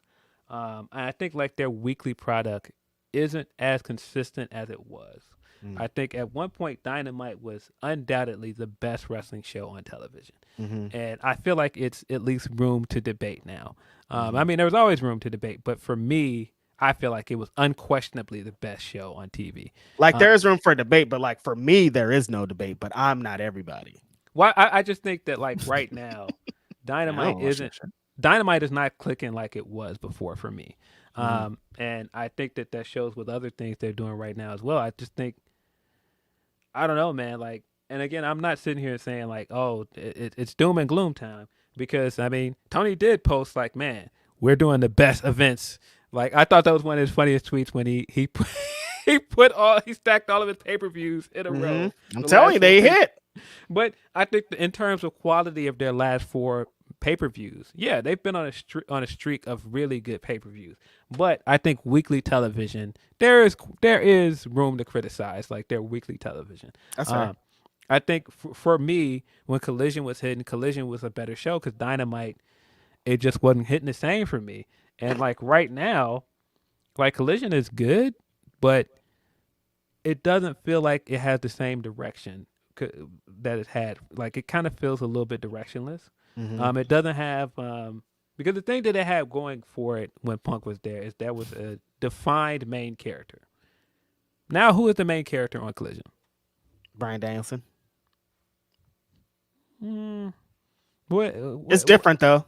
It just doesn't feel the same. It just doesn't have the same different direction. And I feel like even with Dynamite this week, you're pitting your show against NXT that is stacking with all these main roster guys. Where were the Elite? That was my main question. Where were the Elite? Where are the Bucks? Where's Kenny Omega? I was also like, we didn't talk about this with Dynamite as well. Good questions. We got the MJF stuff. Max. Oh yeah, Hangman and Jay White was on fire too. Yeah, that match was good, but Yeah. we got the Max stuff. The Max stuff was fine, but it just didn't. Oh, the Max stuff. The Max stuff was fine. The promo stuff was fine. I could have done without the quarter stuff. Me too. Me too. So I get people are gonna throw this on AEW, but this very much felt like Max's idea. Yeah, And that's where I'm landing at it. And so all of the tweets lead me to believe this was Max's idea, whether that Right. be his tweet after the show and then his talk about what he wanted to do for representation for Jewish people. It very much felt like this was his call. Yes. Now, do I believe that means that nobody could be offended by it? No. I, of course, don't have the place to say that. No. But I also felt like this didn't feel like a main storyline. Like before when Adam Cole and MJF was doing this stuff, this undoubtedly felt like the main storyline on Dynamite. And it was hot. And I don't feel like this had the same energy behind it. And I think that's another reason why I feel like, you can see that there's a little bit of a drop off because unfortunately Cole got hurt and the hottest storyline they had going is now halted. Yeah. And so when I say like the Punk stuff, it's not that I'm saying, oh, Collision needs Punk. I'm just saying that what Collision had going for it is that it had a designated main character. You knew who the main character every week was on Collision. You don't know who the main character is on Collision and Dynamite. And it's Bryan Danielson. And I feel like that's the thing that WWE is also currently getting right with their shows. And I feel like that is possibly why their shows are hot as well. But very interesting week of wrestling. I think if you're a fan of either shows, this was a good time. But yeah, we've got a guess. Yeah, I'm gonna read this super chat before we get into it. Brett Lockman says, "Oh, by the way, happy Kibashi Day." Yes, it's Kibashi Day because tonight I'm going to cross the bridge over into South San Francisco and check out my favorite wrestling in the world, West Coast Pro Wrestling. It's West Coast Pro 5 today. Big deal, huge card. We got a giant main event, and we got a friend here to talk about it. We do. Cool. Bring him in. This friend used to elbow people really hard, and we're still waiting for him to elbow people again. There he His is. name's Chris Hero. What's up, Chris? Can we get the bridges over? Can we get the bridges over? Yeah. The bridge is over. The bridge is over. What's up, Chris? Gentlemen, thank you so much for having me. I'm not an early riser, so I'm not like a 9 a.m. wake up gate, even on a show day, So unless I have even to. in California, Chris Hero? Yeah, even in California, especially in California. But, We got a long day coming in. I'm so stoked. Just good energy. I got in day before yesterday. Bro, he's here. Kobashi is here in San. Do you feel his presence? I feel it. I want to chop somebody so bad. Yeah. Gentlemen, thank you so much for making time for me. Phil, I wish you could be at the show, man. We got to get you out here. Yeah, I was there during Revolution weekend for a West I think Coast that Pro. was when you announced that you're going to be the matchmaker. That's right. I was there. Yeah. So you haven't been to an official Chris Hero Matchmaker West Coast Pro show? I have not. I need to get out there. Yeah. No, man, we got a good one. I just love it's West Coast 5. Hashtag West Coast 5 is what we're going to try to do.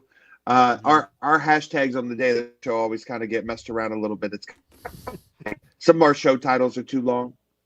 Hashtag from the West Coast with love. That was a bit much, but West Coast 5 is the 5th anniversary. Scott's been bringing shows to the Bay for 5 years, and it means a lot to him because he grew up watching shows here, and just the fabric of NorCal wrestling is just woven with so many different people and promotions, and it really is his love letter to pro wrestling, man. West Coast 5 years. We've got some legends on the show. We got Kobashi in the house. We got Ultimo Dragon. Chigusa Nagayo will be here. I forgot about Ultimo Motor City Dragon. Machine Guns. Yeah, how'd you forget? No, he's teaming with Motor City Machine Guns. We got Dangan himself, Masato Tanaka. But then we got Alpha Zoe, right? We got Charlie and Titus in the main event. Main event of the show, 2 hometown boys, right? Yep. Tim Thatcher making a little return to the area, his stomping grounds. His roots run deep here. West Coast Wrecking Crew, they got that open challenge. We got Bounty Hunter Brian Keith. Come on, man. Who's hotter than Brian Keith right now? Nobody. Yes. Yes, this is this is on fire. It's just it's a little bit of everything, and I'm so proud to be a part of this. We talked about this before, but it was about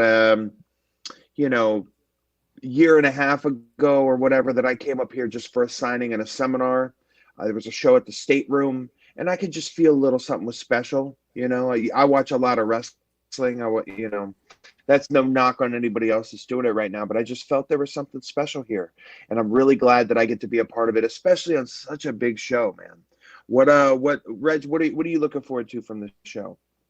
There's a lot to look forward to. Like you said, Alpha Zoe, that's my bro. He's been having an incredible run coming off the West Coast Cup, which I thought he feels pretty disappointed in not coming out the victor of the West Coast Cup West Coast Cup. So him having this big giant match after that against who many considered to be the best independent wrestler in the world, Speedball Mike Bailey, is a big deal. Yep. Anytime you're in the ring with Mike Bailey, it's an actual fight. So I'm excited to see how Zoe tries to counteract all the thing. He has a lot of great research, though, Chris, because Speedball has had some incredible matches here in West Coast Pro. So if he just studies those, he's been in the back for a lot of it. I think he knows what he can do to beat Speedball. We'll just have to see if he will. Yeah, it's going to be his toughest challenge, I think, man. He wrestled Cobb. Cobb was tough, but I feel like that was part of the journey to getting here. Someone that he shared the locker room with a ton on some of those great matches, and working his way from a 6-man all the way up to you kind of breaking out as a singles guy. So just a great opportunity for him. Man, I just told him the other day how proud I was of him. It seems like starting with the singles match he had with Leo Rush. Yes. Man, he's just kind of been, and it's been bumps in the road. He hasn't been like Goldberging his way through West Coast Pro, but he's got a journey. Give me 1 second, y'all. Yeah. And I think I think this match is another test. Like you said, he faced Jeff Cobb, and that was a big test. The Leo Rush match, I think he rose to the occasion. But Speedball Mike Bailey just brings, as we all see weekly on Impact Wrestling, he brings such a different energy to not only West Coast Pro, he brings a different energy to wrestling in general. When you watch a wrestling show with Speedball Mike Bailey on it, his match is going to be way different than every other match on. It's going to be a speedball match, and you have to fight the way that he wants to fight. I don't know if Zoe, if he's fighting the way that Speedball fights, he's not going to win this. He has to have a different strategy. Yeah. Can you imagine Zoe doing those kicks? Yeah, see, I can't see it. He could probably get about 3-4 of them. He'd probably get about 3-4 of them. Speaking of a wrestler that has his own style, dictates his own pace, we got Timothy Thatcher. Yes. He's taken on JT Thorne.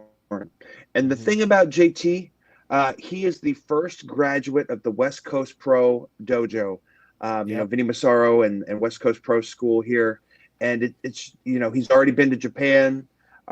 He's working real hard. And I just thought, you know, what a good person to put him in the ring with, to kind of test him and put him through the ringer, because Thatcher is one of my toughest opponents I've ever been in the ring with. So I just know the kind of style that he brings, just the mood shifts, man. The second that bell rings when you're in there with a guy like Thatcher, it's just different. So I should have mentioned this earlier, but everybody watching this sounds kind of interesting. The show is going to stream live on YouTube for free 99. That's free, FREE, tonight.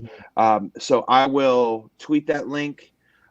I'm going to kind of spam it out there today because I want as many eyes on this show as possible. But yeah, Thatcher, we probably JT should have Thorne, started with that. we got the you know, I'm a wrestler, not a promoter. You know, so I'm still working on that. You know, there's just that thing in me inherently that feels like ugh when you have to promote something, right? But it's necessary, and people don't know how to watch it, they're not going to watch, right? So another cool thing we have a rematch between Masha Slamovich and Takumi Iroha. That's a rematch for the West Coast Pro Women's Championship. Masha won the championship earlier this year, and Takumi, you know, she's one of the aces of Marvelous in Japan. She's just special, man. She came in and upset Masha, and she's taken the belt back to Japan. She's defended it a lot. I'm really excited for that. And we got a little bit more Joshi flavor on the show, right? We got an 8-woman match, featuring Johnny Robbie, you know, of the Suavecitos. Johnny Robbie teaming up with Unagi, Rachel Ellering, and Chikayo Nagashima, you know, one of the Gaia OGs. And they're taking on the team of Magenta, which is Maria and Kawahata. Mio Momono, who fought Masha in the finals of Queen of Indies. And then the returning Sandra Moon. She just spent months in Japan training in the dojo over there. She's going to come back with a little bit of piss and vinegar, if you will. It's just an 8-woman match. I think I just love the variety in these shows. Like just a little bit of everything. I think it's important. You got Vinny Massaro, right? He's got this thing called the snoring elbow, right? Everybody knows the snoring elbow. His opponent tonight is Masato frickin' Tanaka. Are you kidding me? Are you kidding me? Masato Tanaka, who, by no fault of his own, he's responsible for the incorrectly named Roaring Elbow. That was Joey Styles' fault. It's not his fault. Yeah, of course. So Masato Tanaka came over to the States to work for ECW, and Joey Styles was working a one-man booth, and from watching FMW tapes, he thought the rolling elbow was, it sounds like roaring elbow, like roaring elbow, right? So tonight we got the fucking roaring elbow against the snoring elbow. I know how much this match means for Vinny, especially with him just getting announced that he gets to go over to Japan. Yeah, man, I'm really excited for that. And Masato Tanaka is the kind of guy that, like, he just he aged so gracefully. Yeah. He didn't lose any speed. He actually got more cut up. Like, he is just a wrestler that you have to see live. It's just videos don't do justice how dynamic he is in the ring, man. He's great. Probably our best tag team, right, is the West Coast Wrecking Crew. You know, they're called the Wrecking Crew because they legit fucking wreck fools up and down the card. Whoever they're in there with, they really have no match. So they kind of put the challenge to us. They're like, hey, find us some competition, right? So me and Scott were like, bet. All right, we'll get some competition for you. So that'll be a fun one. I love having surprise elements on the show. It's just a fun thing. You know, we're going to advertise and put out a lot of good matches, but I like being able to have a little something in the back pocket. So Royce and Jarrell, they're going to have their hands full tonight. I mentioned Bounty Hunter Brian Keith. Like I said, hottest on the indies, in my opinion. Who's he wrestling? Jaya Jewel. What a great match for Jaya.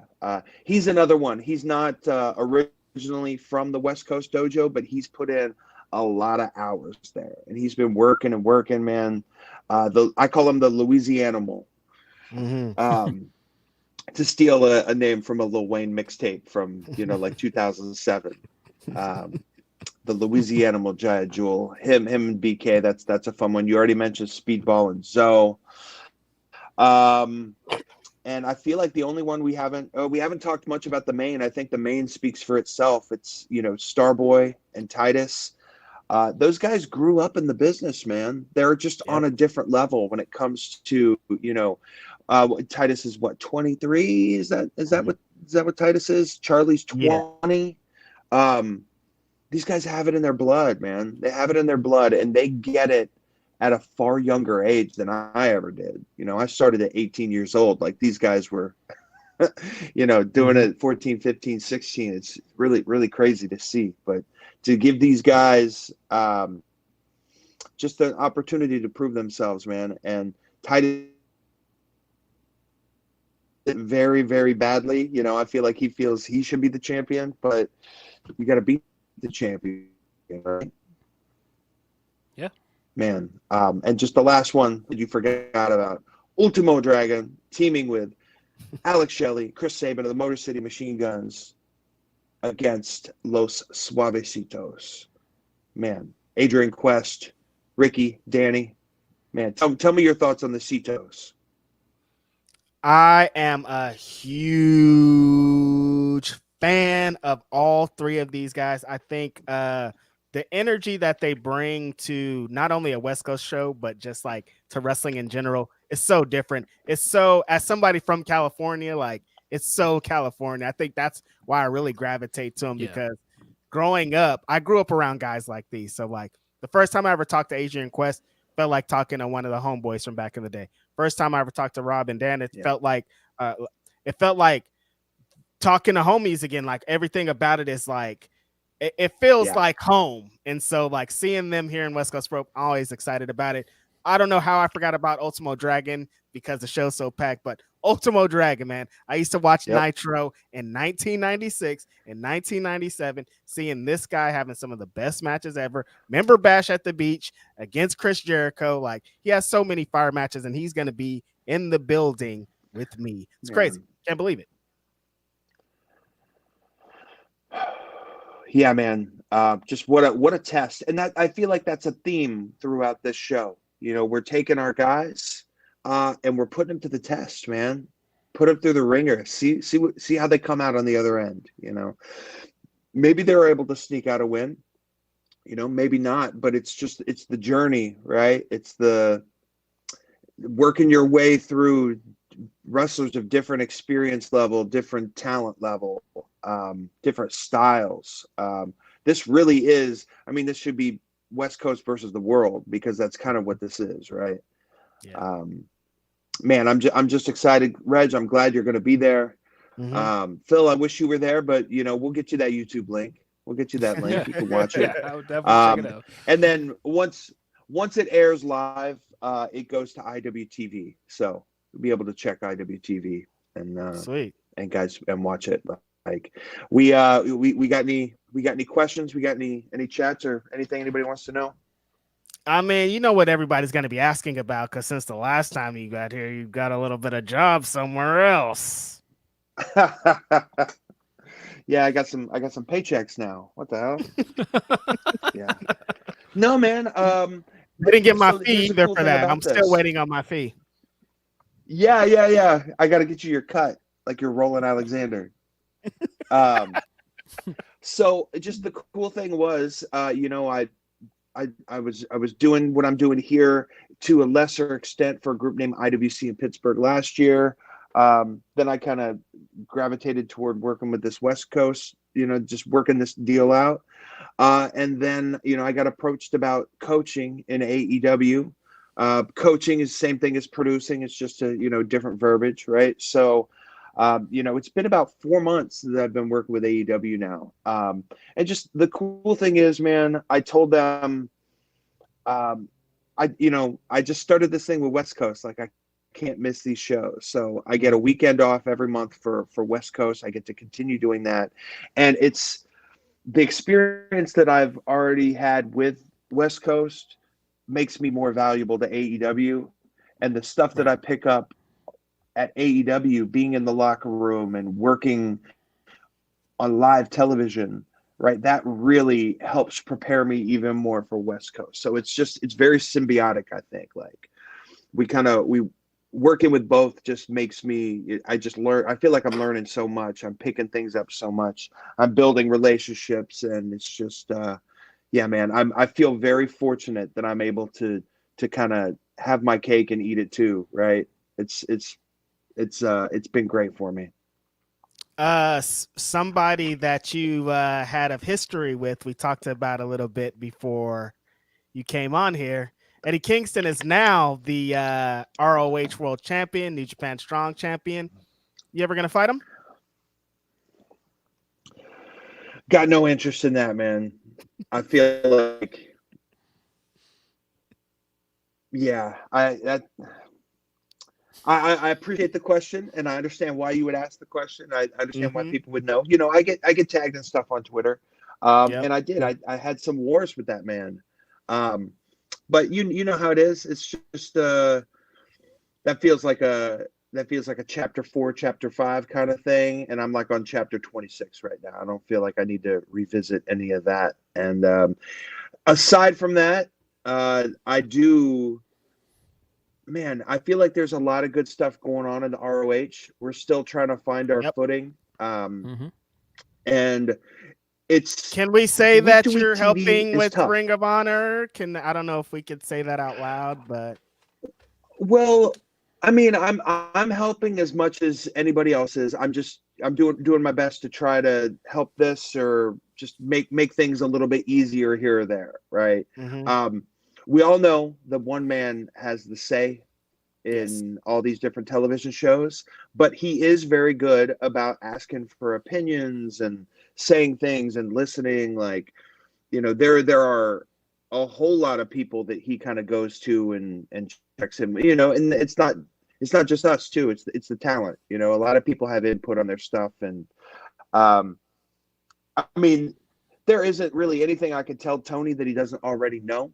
But I can, if he's talking about an idea, I might be able to say something or mention something that makes him think in a slightly different way. So I have just great passion for Ring of Honor, for the time that I spent there, and just the people that are associated with the brand. Like, we got some hitters, and it's just a matter of giving them time, letting them talk, letting them go out there and have their matches.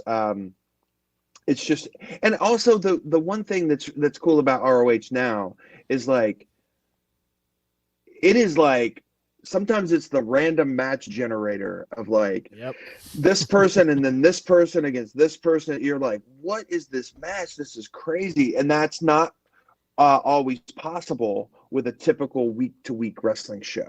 But we have everybody at our disposal. You know, we got, like, might have Action Andretti and Gringo went crazy this week. Yeah. Or you're like, oh shit, it's Christopher Daniels against Rocky Romero. Like, what is this? ROH 2005? Like, what's going on? So there's a lot of people with history in ROH, the old and the new, and then we got a lot of new people coming up through the ranks. You got like the Outrunners. Like, what? So I'm really proud to be a part of that. I do my best to kind of assist with just kind of what's going on, and especially when we have like the extras, right? I like to. I know it is awkward to be an extra at these shows, so I try to make sure that everybody knows what they're going to do, what they might do, when they might hear. But yeah, I really love being a part of that process, and like I said, doing this stuff at whether it's Collision or Dynamite or Rampage or ROH. This just helps me do a better job with West Coast, and I love being able to pick something up on a Wednesday and utilize it on a Saturday. Like that's great for me to be 25 years deep in pro wrestling and still be finding new ways to look at things. I feel very fortunate. Awesome, man. So cool. One more time, let's put over West Coast Cup, West Coast 5. Tell people where they could find it, and tell people one more time why they should watch it. West Coast 5, 5th anniversary show of West Coast Pro is emanating tonight from the Irish Cultural Center, if you believe that, in San Francisco, California. We will be live on YouTube. There will be a live stream. I'm going to tweet that out. West Coast Pro does have a YouTube channel. If you want to go ahead and subscribe there, click subscribe on the YouTube channel there. If nothing else, we have this is a little bit of everything. We got that West Coast flavor, but we also got some outsiders invading, anyone from the Motor City Machine Guns. We've got a strong contingent from Japan, both men and women. Our main event is 2 homegrown West Coast Pro boys, Titus Alexander, Starboy Charlie. I'll call them men. I just called them boys. That sounds a little condescending. I didn't mean that. But then also, we got Masato Tanaka. We got Kenta Kobashi in the house. We're paying our respects to Kobashi. He's been great so far, and I'm really excited for him to just get some eyes on this product and be like, wow. They do it different in the West Coast. I really feel like we do. Yeah. Sounds like a big card. Man, can't be free 99 either. If you're not there, you can watch it on YouTube. Yep. And if you don't get a chance to watch it on YouTube, you can watch it on IWTV. Well, Chris, we appreciate you. I will see you very soon. I'm going to take off pretty much after this pod. I want to see who the mystery opponents are for the West Coast Wrecking Crew. Yep. Yeah. Hey, thank you guys so much for having me.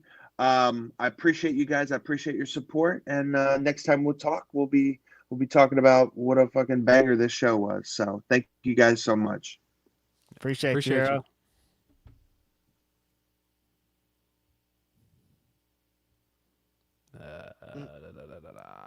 All right.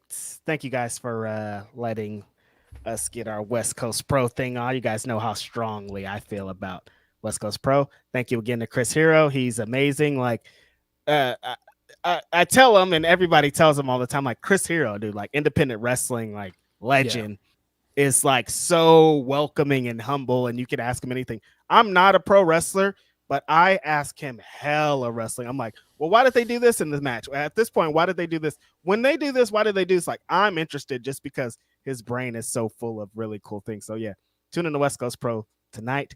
It's gonna be fun. Yeah. It's not a big pay-per-view this weekend for a change. So have some room to watch either West Coast Pro or watch Collision tonight. Yes. Straight up. Let's get into a few super chats before we slide on out of here. Leonard Aarons III said, Phil said it the best. Tuesday did that roster of NXT no favors to me. Sends a terrible message that these folks on the regular can't hold their own against AEW. Let them know what was is better than what is.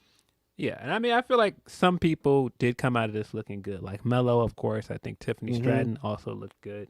Braun. Braun as well, Braun Breaker, Dragunov. The kind of leaders of the new school that are ready to make the jump. You can definitely tell who they are. Right.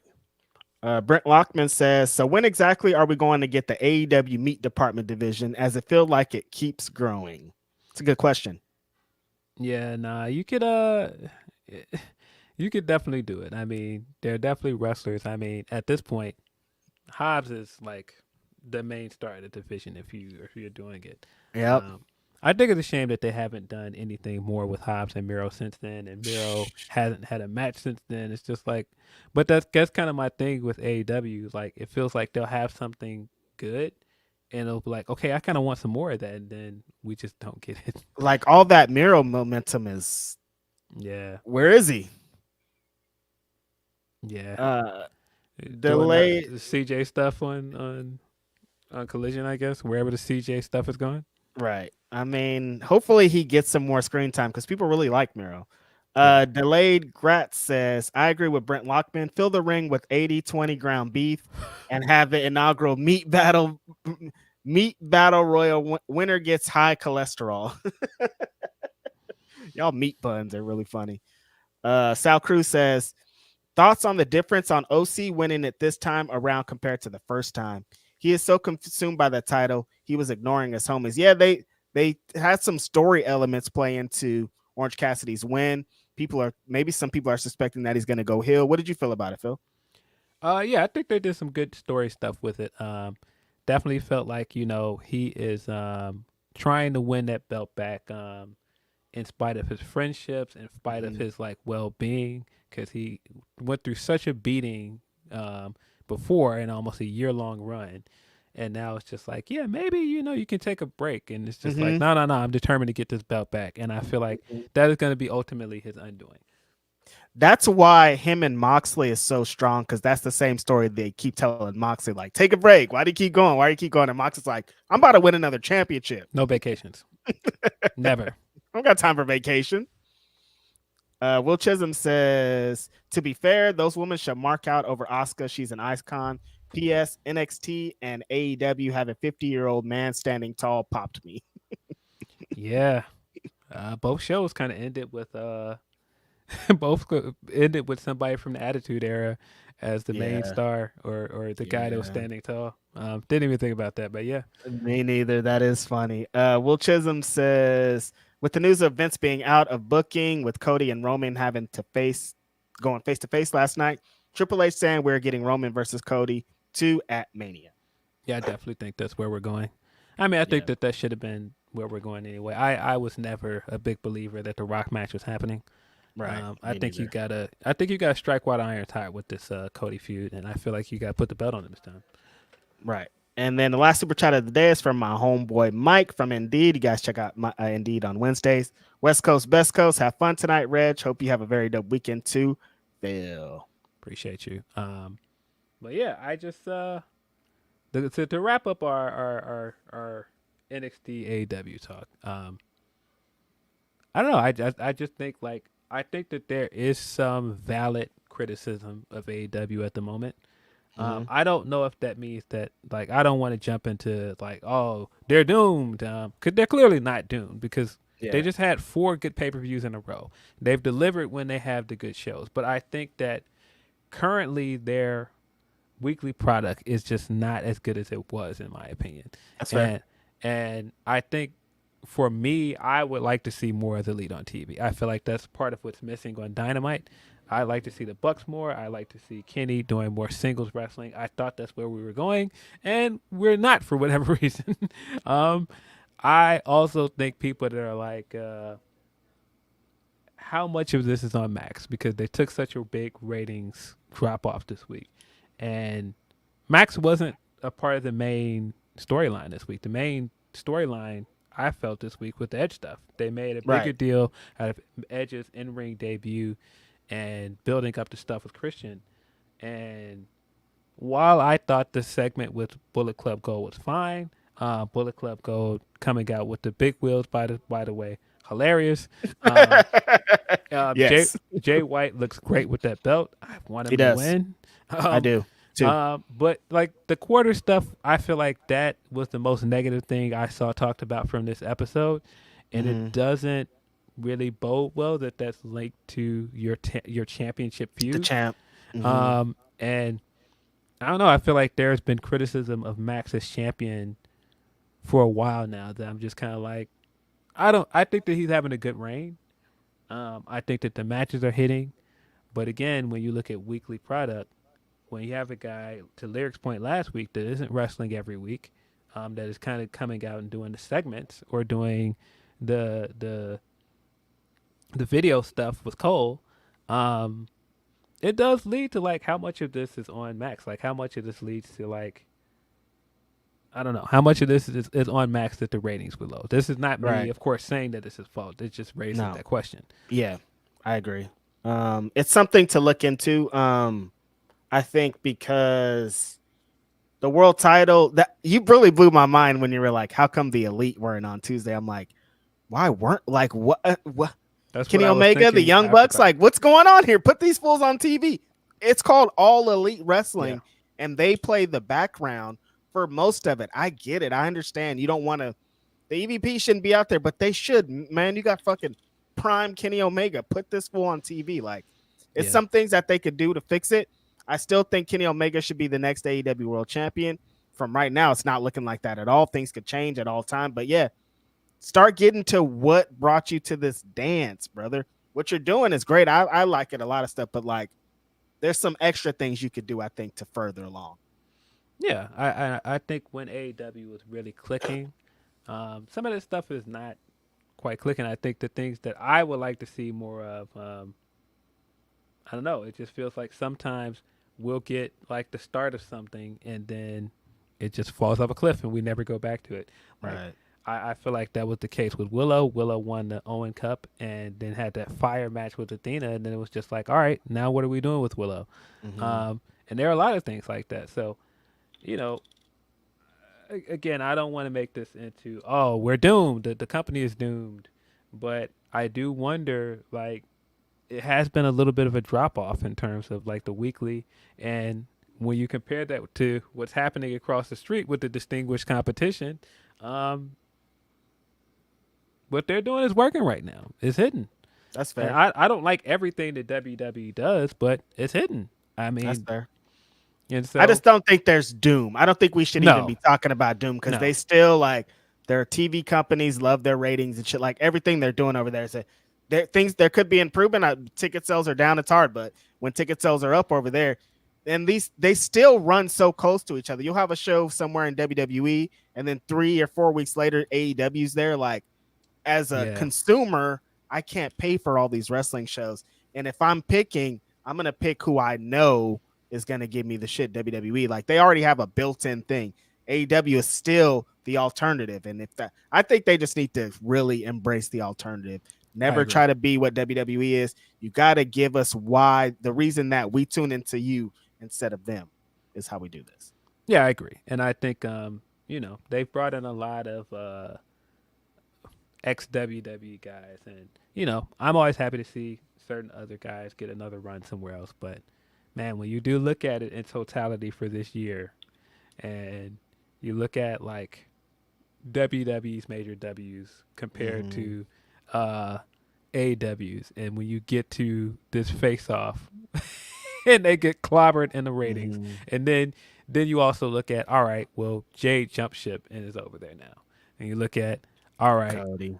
You look at like Cody's over there. You look at like if anybody was waiting to say "I told you so" with a certain Chicago guy, and they were like, "This isn't going to work out. Watch, you wait and see." Now you're looking around like, "Damn, it didn't work out." It's like, oh man, it's like all of this stuff is just happening kind of in wrong timing. And again, that isn't to say that, you know, oh man, this is awful, AEW's finished, but I don't know. It's just like a lot of the buzz is just swinging in a different direction. Yeah. They can fix it though. I think there's things that they could do. One, they just got to start going to smaller venues. Like we don't have to beat around the bush anymore. For Collision or just in general? In general, I think it's just like I thought originally off rip that they were going to be going to smaller places. Like I understood you want to try to look like that, but like, yo, start going to theaters, start going to these little places. It's still gonna look dope. You could produce great TV, but we got to do something else because going to 10,000 place venues and only putting 3,000 people in there, it doesn't work. Go to 5,000 place venues and it's going to look a lot better. It's just what I'm saying. I understand the visuals. You want to look like you got some big shit going on, but like there's good ways you can still look big while doing something else. Yeah, I mean, I don't even know if that's the solution, but I mean, we assumed coming into this year and finding out that they were gonna start having a third show that there's a lot to ask of your audience, man. It is. 5 hours of wrestling a week is a lot, man. Like It's a lot. You're trying to not just get people at home to watch those 5 hours, but you're trying to get people to buy tickets to all of those shows. When it's different when you're just trying to sell tickets to Dynamite and then sell them on some other tapings attached to Dynamite and also possibly ROH. But now it's like, yeah, buy tickets to Dynamite and Collision and our pay-per-views. And also stay and watch like Ring of Honor. And it's just, it's a lot. And I think in some ways that, that's a lot on the audience. And when the content isn't as compelling as it was, like I said, that's a big ask. Yeah, it is. It's a time investing is a lot. Some people can't invest full time into wrestling fans and like, yo, I got 10 hours a week. I got 6 hours a week total for all my wrestling. And you expect me like, how am I going to allocate it? It becomes difficult if you don't, like I continue to say, they put out what I want to watch, but a lot of people don't want to watch Spafu. So I understand it. I get it. Yeah. I mean, I do credit them a lot for bouncing back and doing well from August on. Because, man, with all of the stuff happening, that could have been disastrous for them. Oh, yeah. And they proceeded to have, 3 really good pay-per-views in a row. But I do think that it's just mostly the weekly. Like, if anything that I'm seeing right now that I'm like, what's going on? It's the weekly product. That makes sense. Like some weeks I'm just like, and I haven't had a week where I'm just like Dynamite is just bad, but I come away with more questions like, where's Kenny Omega? Like, where's Ken? Or where are we heading with the Bucks? Or like what's going on with Willow? Like what, like just questions that, I felt like we were going in a direction with these wrestlers earlier in the year, and now we're not. And it's just kind of like, well, why not? I mean, the good thing is these questions can be answered. Yeah. I think that's where we can land here. Like, if you just start following through, we could have a different thing here. Yeah. Well, we'll see. I don't. Yeah. Do we have any more super chats left? Nah, that's all of them. Make sure we don't have any humper chats left.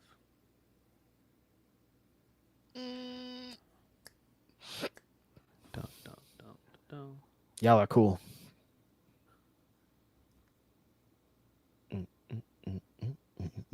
Okay. We got 2 more humper chats. Okay. We're gonna get out of here. From Van Twin Blades said, checked out both shows this week. NXT still doesn't hold a candle to AEW in-ring. I don't care about HBK's highlight reel show. Also, front-loading main roster guys just to pop higher ratings than AEW is coward shit. Let the kids stand or fall. Yeah, I agree. I agree to a fault that I think that if your product is hotter, because it is working and people are watching NXT, let that product stand on its own. Exactly. But I think that for them having the bragging rights at this moment with everything else going on of beating them in the ratings meant more. And I can't say that I don't understand that decision because, like, yeah, if you just look at the optics of it, yeah, we're hot right now. We're selling more tickets.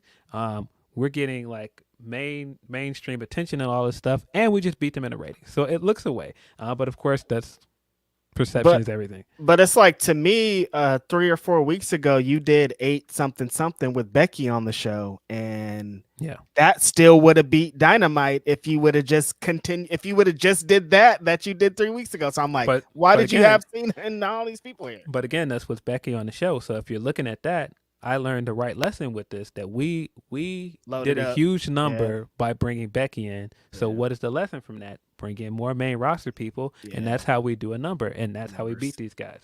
So, I mean, I see it. I think It that sucks, but I see it. I think that you should let NXT stand by itself, but I think also they just wanted this moral victory over AEW. Yeah. And they got what they wanted. If that builds morale, more power to them. Yeah. See, another one from Bizarro Big L. He says, life is always better with Chris Hero. Phil, to your point, the Elite were mentioned to be not there because of the chair shot. House of Black is still injured. Collision does need someone to step up, but it can't be forced. It could be Swerve on top.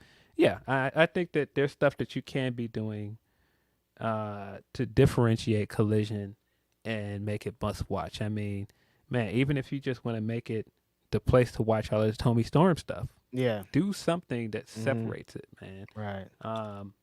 I got one more super chat too before we slide out of here. Yeah, just some distinction. It was the CM Punk show, and that was a thing. Even I think a big thing too is like, I don't want to see.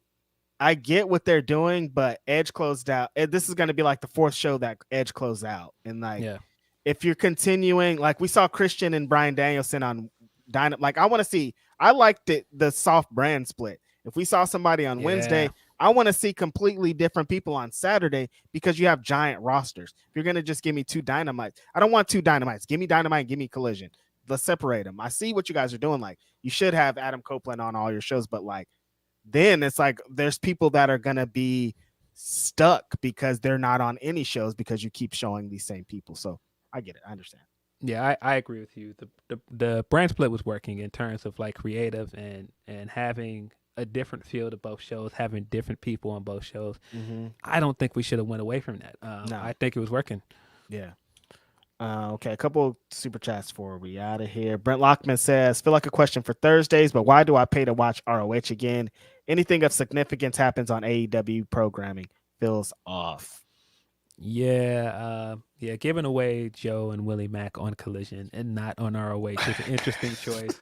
The fact that like the tag belts are like now tied into this storyline with Max, and I don't know. They do have some parts, as our friend Chris Hero was just saying, they are doing some things backstage to try to get it better. They do have a great set of minds back there to get this forward. And this episode this week was a lot better. So I think in the future, it's going to get better. There's still a lot of things that need to be fixed, but we're on our way. And then Will Chisholm says, I'm biased, but I get on Tony for women's booking because Ricky and Willow won the Owen Hart Cup, and look how Ricky's been booked and look how Willow's been booked.